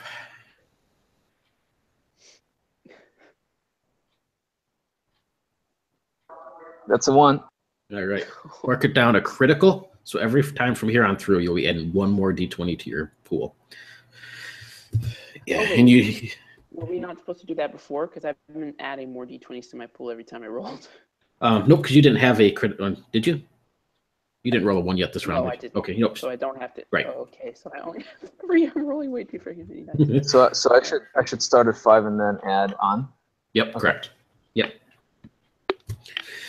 So yeah, you can feel as Jimmy just starts squeezing you, shoving you forward, and making you just expurge yourself across this bear, across whatever's in front of you. Tennessee, Gerhardt, what do you two do?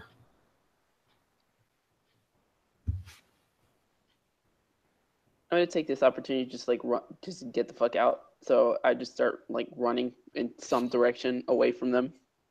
Nice. So you just break off into a run down this path, trying to get wherever you can go. In Tennessee. As I'm lying on the ground, I'm fumbling for the revolver, and I'm trying my best to aim for this bear. I know it won't help much, but it's something. And I'm going to try my best to try and hit this thing in a place where it matters. All right. You can feel that cold steel of the handle as the fingers wrap around it and swing around. Go ahead and give me a drop.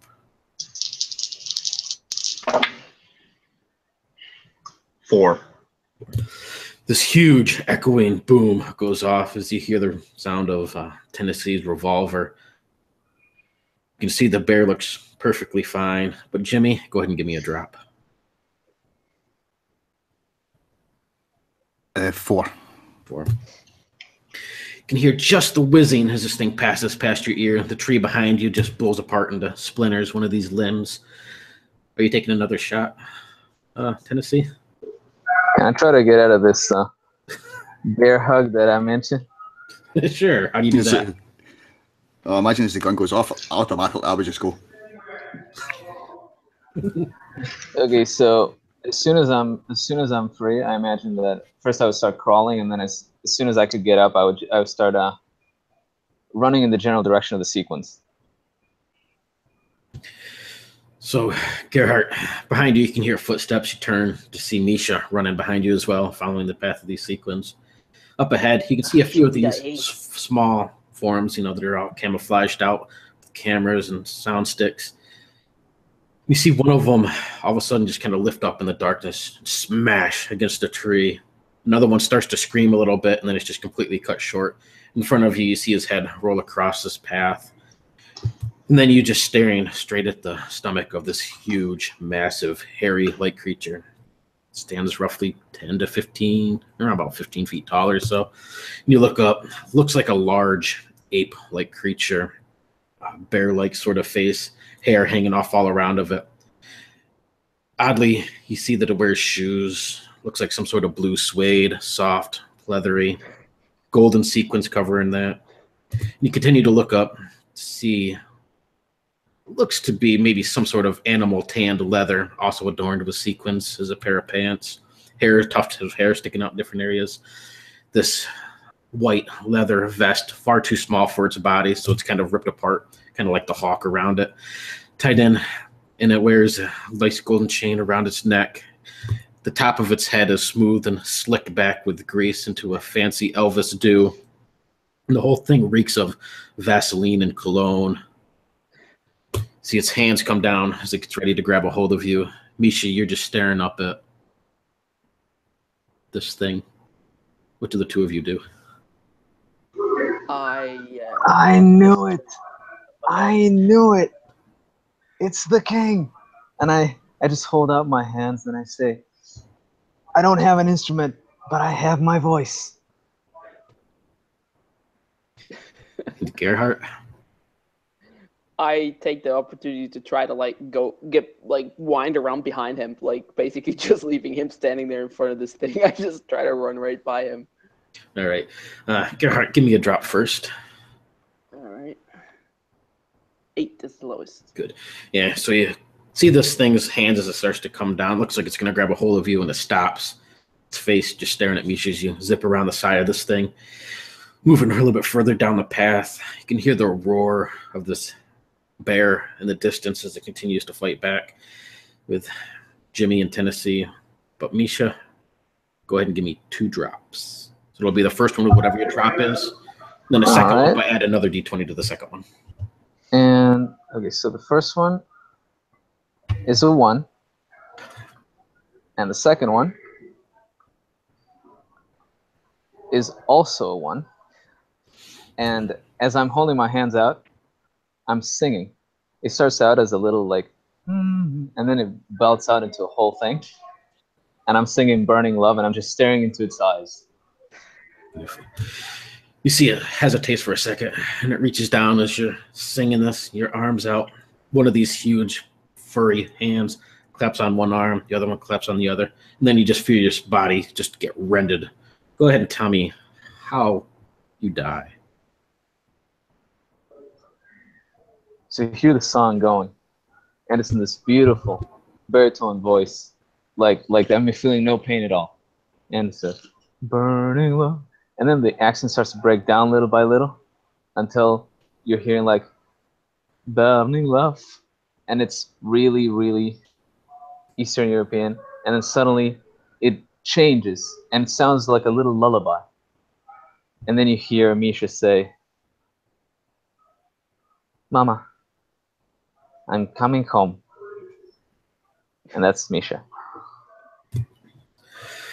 So as you spin around, just kind of looking back behind you, Gerhardt, you see this creature just rip the arms off of poor Misha, holds one up, holds the other one up, and it just starts beating him with his own arms down into the ground. Behind you, Jimmy, Tennessee, this bear spins around towards you with this gun and takes full charge. Go ahead and give me a drop. You'll see what happens.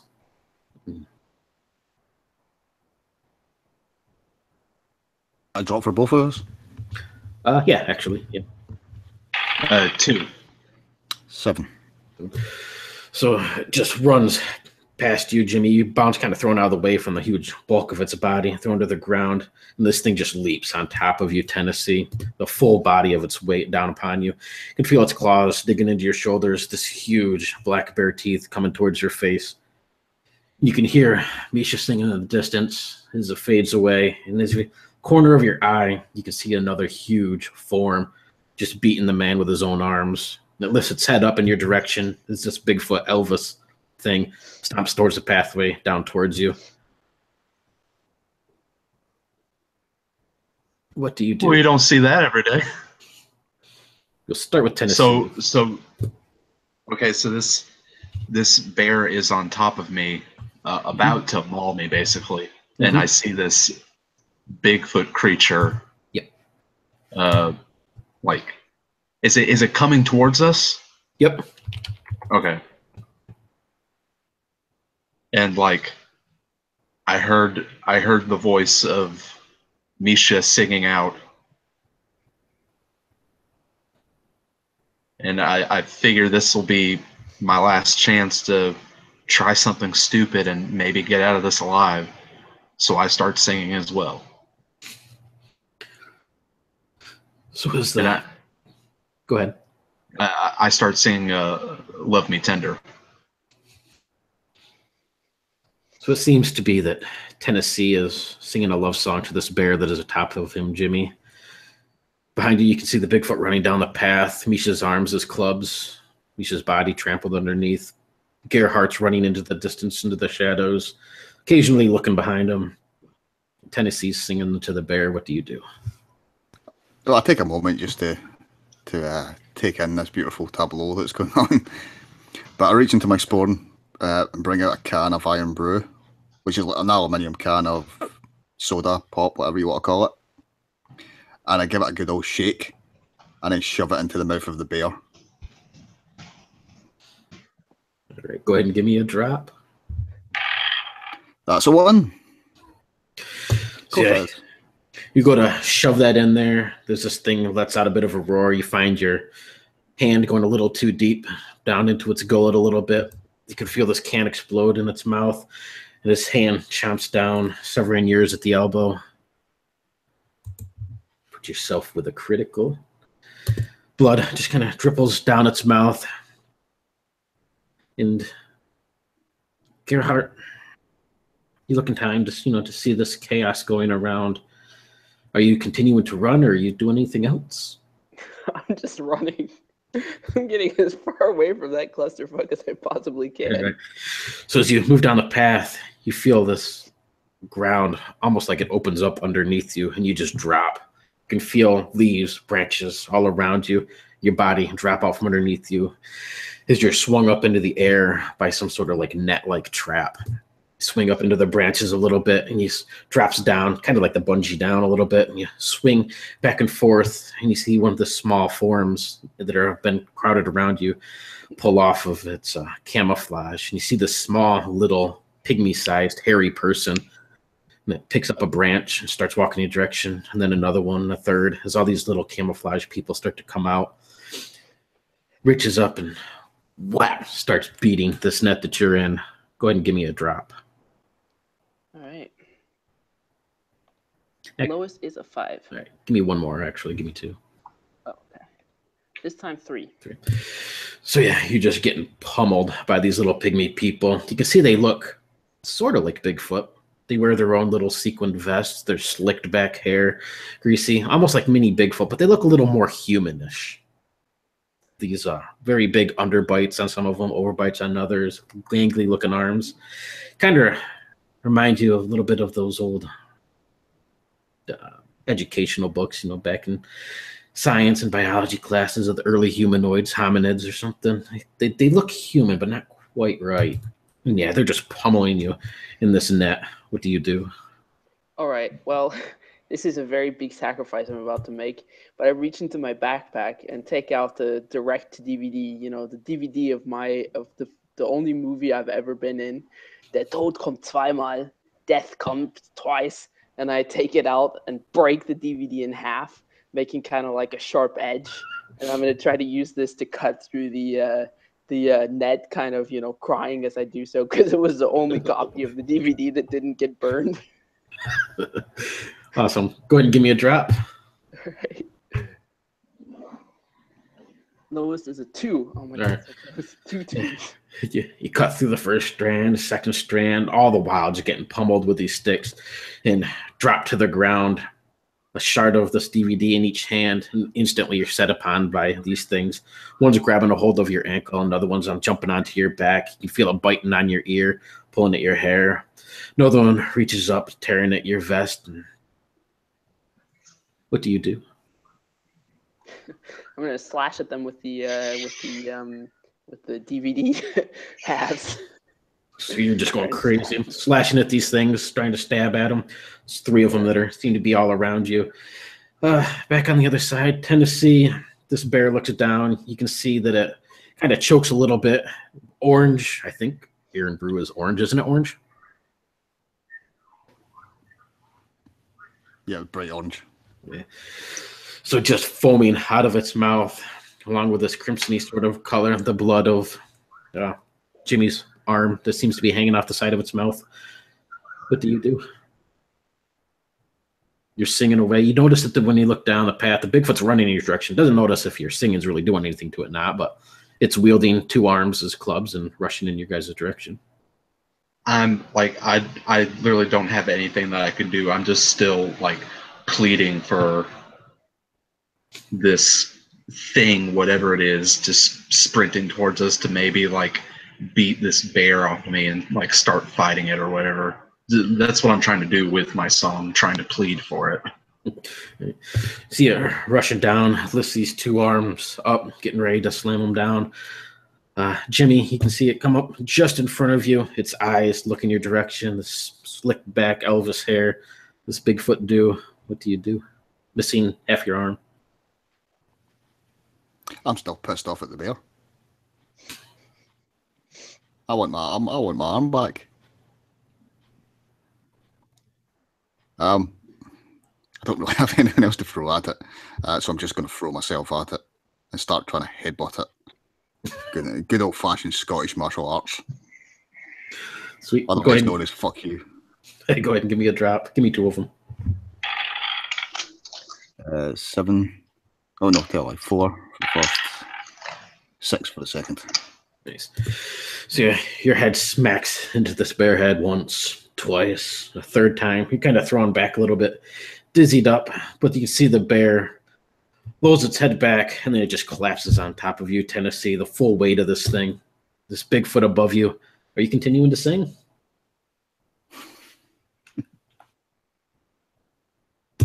Yes. All right. Looking up with pleading eyes, you can see this Bigfoot's arms, raises its arms with arm clubs in hand. It stops a little short, staring at you. And it lets out this grumbling, growling hum sort of sound in tune with your own as it too kind of belts out the Love Me Tender song. Then it just has both of those arms and it swings them across, smack into Jimmy's chest. Go ahead and give me 2 drops, Jimmy. 10 and 7. All right, so how do you dodge this, or what do you do? Just simply step back out the way, but I'm trying to grab the arms as they go by. Yeah, you can grab one. One of Misha's arms. Slightly longer than mine, but you know, it might do the job. Yeah, you see this Bigfoot look back down, grabs a hold of this bear, just heaving it off of you, Tennessee. And then its hands comes down, its whole entire paw wrapping around your head, lifts you up and sets you back on your feet, smooths back your hair a little bit, and hugs you in close. Its body reeks of cedar and cologne and Vaseline.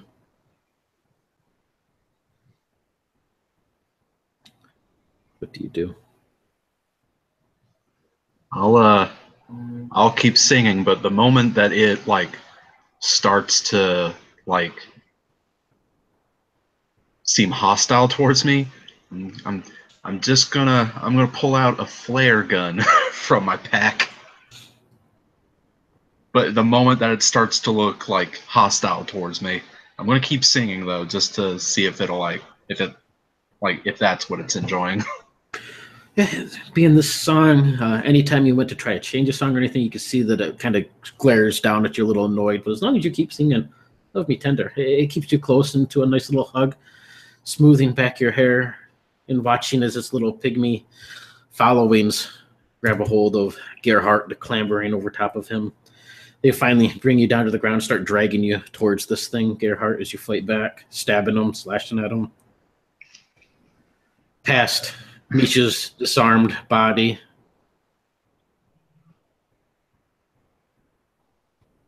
You're muted.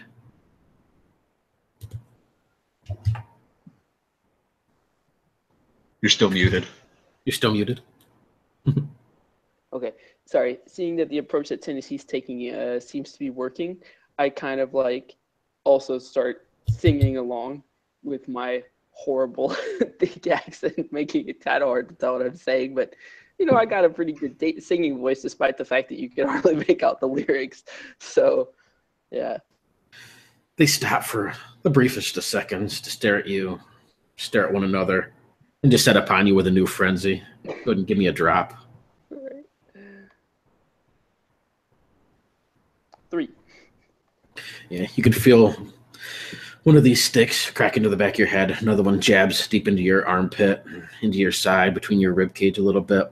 A couple of them grab a hold of your feet, and they're just dragging you down this path. They drop you completely in front of this huge creature.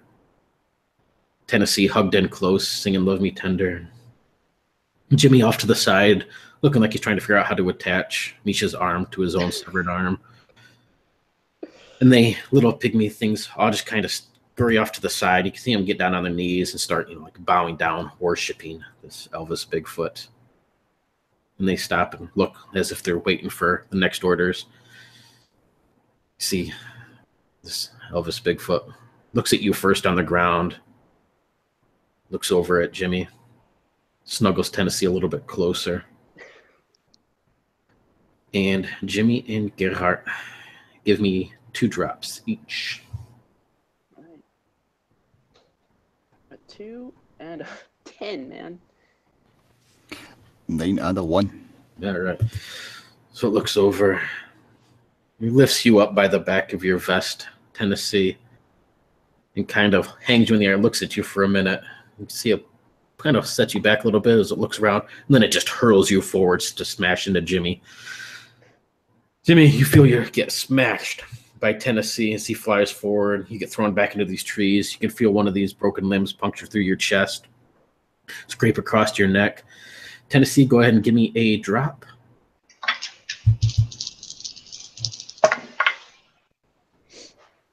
8. 8. So yeah, he cushions your landing for the most part. You pick yourself up to see that Jimmy's just back up against a tree, this large broken tree branch sticking out of his chest. Gerhardt, you can see this Bigfoot turn around towards your direction, walk over, lift this huge foot up like he's going to bring it down onto your chest. All right. Well, I'm going to try to use everything I've ever learned about, stunts and fight choreography to just, try to escape and, try to roll away from I'm standing now, right? Did they, lay me down? Yeah, they dragged you. They dragged you down. down. I'm going to try to, roll out of the way and, somehow get to my feet and, get away from them. All right. Go ahead and give me a drop. That is an 8. All right. So yeah, quickly. I'd like to use my fortune point. Sure, go for it. Tell us how. Okay, so you haven't been able to see this happen because you're all a little preoccupied. But Misha, in his last dying breath, he's snaked over with no arms. He's just snaking over, and all the while he's muttering to himself. And then you feel his teeth bite into your leg, Gerhardt, holding you in place. Yep. Go ahead and give me another drop. Actually, give me 2 drops. Another drop or one more die? Oh, okay. Sorry, I thought I added a die to pull. Okay. Yeah, you can see his teeth 6 sink into your calf. and 4. Bigfoot's foot comes down, smashes onto one of your arms, kind of pinning you in place. Jimmy, what do you do as you're smashed up against this tree?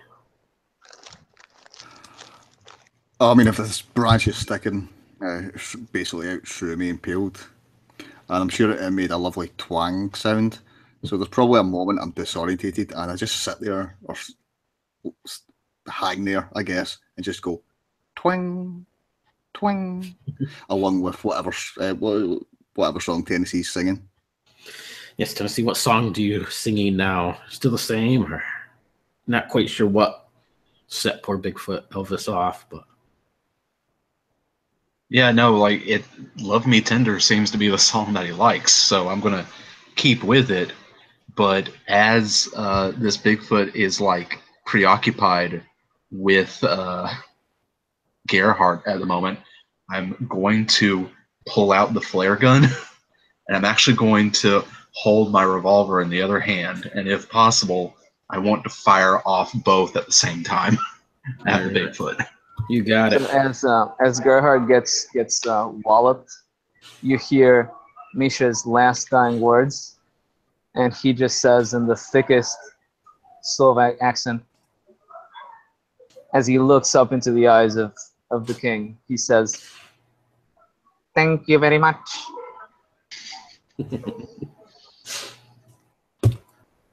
All right, Tennessee, go ahead and give me 2 drops.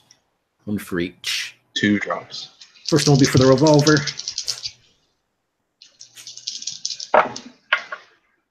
Ooh, that's going to be a 3. Okay, and the flare gun.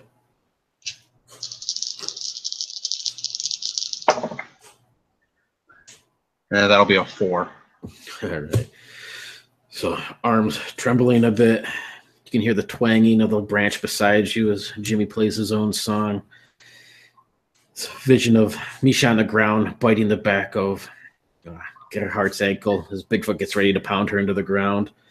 And then the flash of your revolver, the echoing boom. And you see him kind of stumble forward a little bit. Looks like you might have hit him. And then that flash of the flare gun. And it flies overhead. Looks like it's going to be nearly a miss. But you see that greased back hair, Vaseline, and whatever other concoctions he has just poof, into flames all around him. Gerhardt, unfortunately, you're right there with him, so I'm going to need a drop from you. His Bigfoot goes up in flames from this flare gun. Did you wear any explosive hair products? You're muted again. Sorry. First of all, that was a 5, and second of all, I don't have like explosive hair products. I just have like, you know, a little bit of hair gel. Like I don't have the crazy slick back thing. My hair is like a little bit wilder. All right. So yeah, he just bursts into flame, orange, green, blue. You see the whole thing rising up, and you got fine on that. So he just flails like crazy. One of Misha's arms in one hand, stomping across the ground. You can see this bear just charging through, trying to get out of the way. Everybody give me one final drop. All right. 7. Okay. Gerhardt 7. Jimmy? Okay. 1. All right. In Tennessee? 1. All right. Well, Jimmy, that would be your critical. So why don't you go ahead and say how you go dying out? It's the force of the tree that does it. Jimmy doesn't realise is that his weight is the only thing holding this tree up. So as he breaks the branch he's impaled on and goes to take a step forward, there's a creaking noise behind him. And he looks around just in time to see this great big tree just fall on top of him, Looney Tunes style. Flattens him into the ground. Swing over to Tennessee. It is your choice whether you live or die. So give yourself a final ending.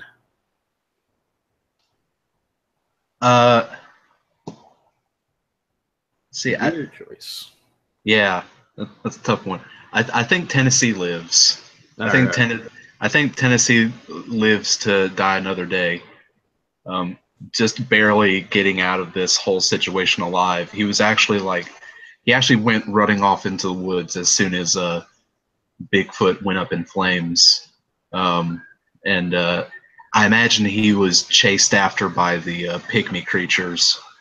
And he actually went off running with these things chasing him. And he actually ended up having to run for like 2 or 3 days away from these things or something like that. But finally he ended up in civilization, but it wasn't long before he had to answer for the young college student that was found dead in the woods at Tennessee's hands. Nice. So 5 years in the future, Tennessee, where does that put you? Whatever happens with Tennessee. I imagine it was an accidental death. He did jump out of the woods dressed up as what I thought was a bear or something. I'll say I thought he was a bear, so that's why I shot at him. So I imagine Tennessee might have gotten off with manslaughter, maybe, or something like that. All right. Fortunately, Tennessee was still able to keep his teaching job, so I think he's still teaching at the university. So you look a little worse for wear, a little banged up, maybe a little not mentally stable as you're working at your teaching job. And with that, Gerhardt, what happens to you? Because you live So how do things play out? All right. So Gerhard, he goes kind of stumbling off into the woods, and after a while, he realizes that this tree that he read about in this mysterious note in the inside of the slipcover of Elvis album, that it's nearby, and he starts basically like frantically trying to dig around in the ground to like see if he can find this jumpsuit. At which point the pygmies come up behind him and they attack him, and he fights them off, but they like badly disfigure his face, and he's like, he passes out with them on top of him. The last thing he hears is like the crack of a gunshot. He wakes up in a hospital quite a while later. He's been in a coma. His face is like badly damaged by these attacks. And it turns out like a hunter, showed up, like, fought off the pygmies, scared them off with a gunshot. So then he basically, like, he's not able to fulfill his dream of like acting as like a kind of dramatic actor in like leading roles, because his face is all fucked up and he looks scary as hell. But he ends up finding that he's able to get like kind of small like bit parts in like horror films and stuff like that. So he actually manages to, like, it's not what he wanted, but he kind of manages to make a living as the scary bad guy. It's the one they love to hate. German accent, Beautiful. You all see, well, I guess the two dead people don't see, but Tennessee and Gerhardt, later on down the road, you can see maybe 5 or 6 years. Gerhardt, you get to star in a true story of your life and your search for the Bejeweled Jumpsuit. That turns out to be quite a major hit for you. Tennessee, at least you made it out alive and got to keep your job. This shows that Suspicious Minds, this reality show, strangely was canceled before ever finishing the final 4 episodes. A lot of rumors are spreading out there about what happened and who did this and that. Both of you were paid off several $1 million to keep quiet and not say anything. Maybe given a new alias, new name. And that is the end of the search for the Bejeweled Jumpsuit, which still lies hidden somewhere in the great Northwest. So let me stop. So there you be, Speed. Let me quickly end this.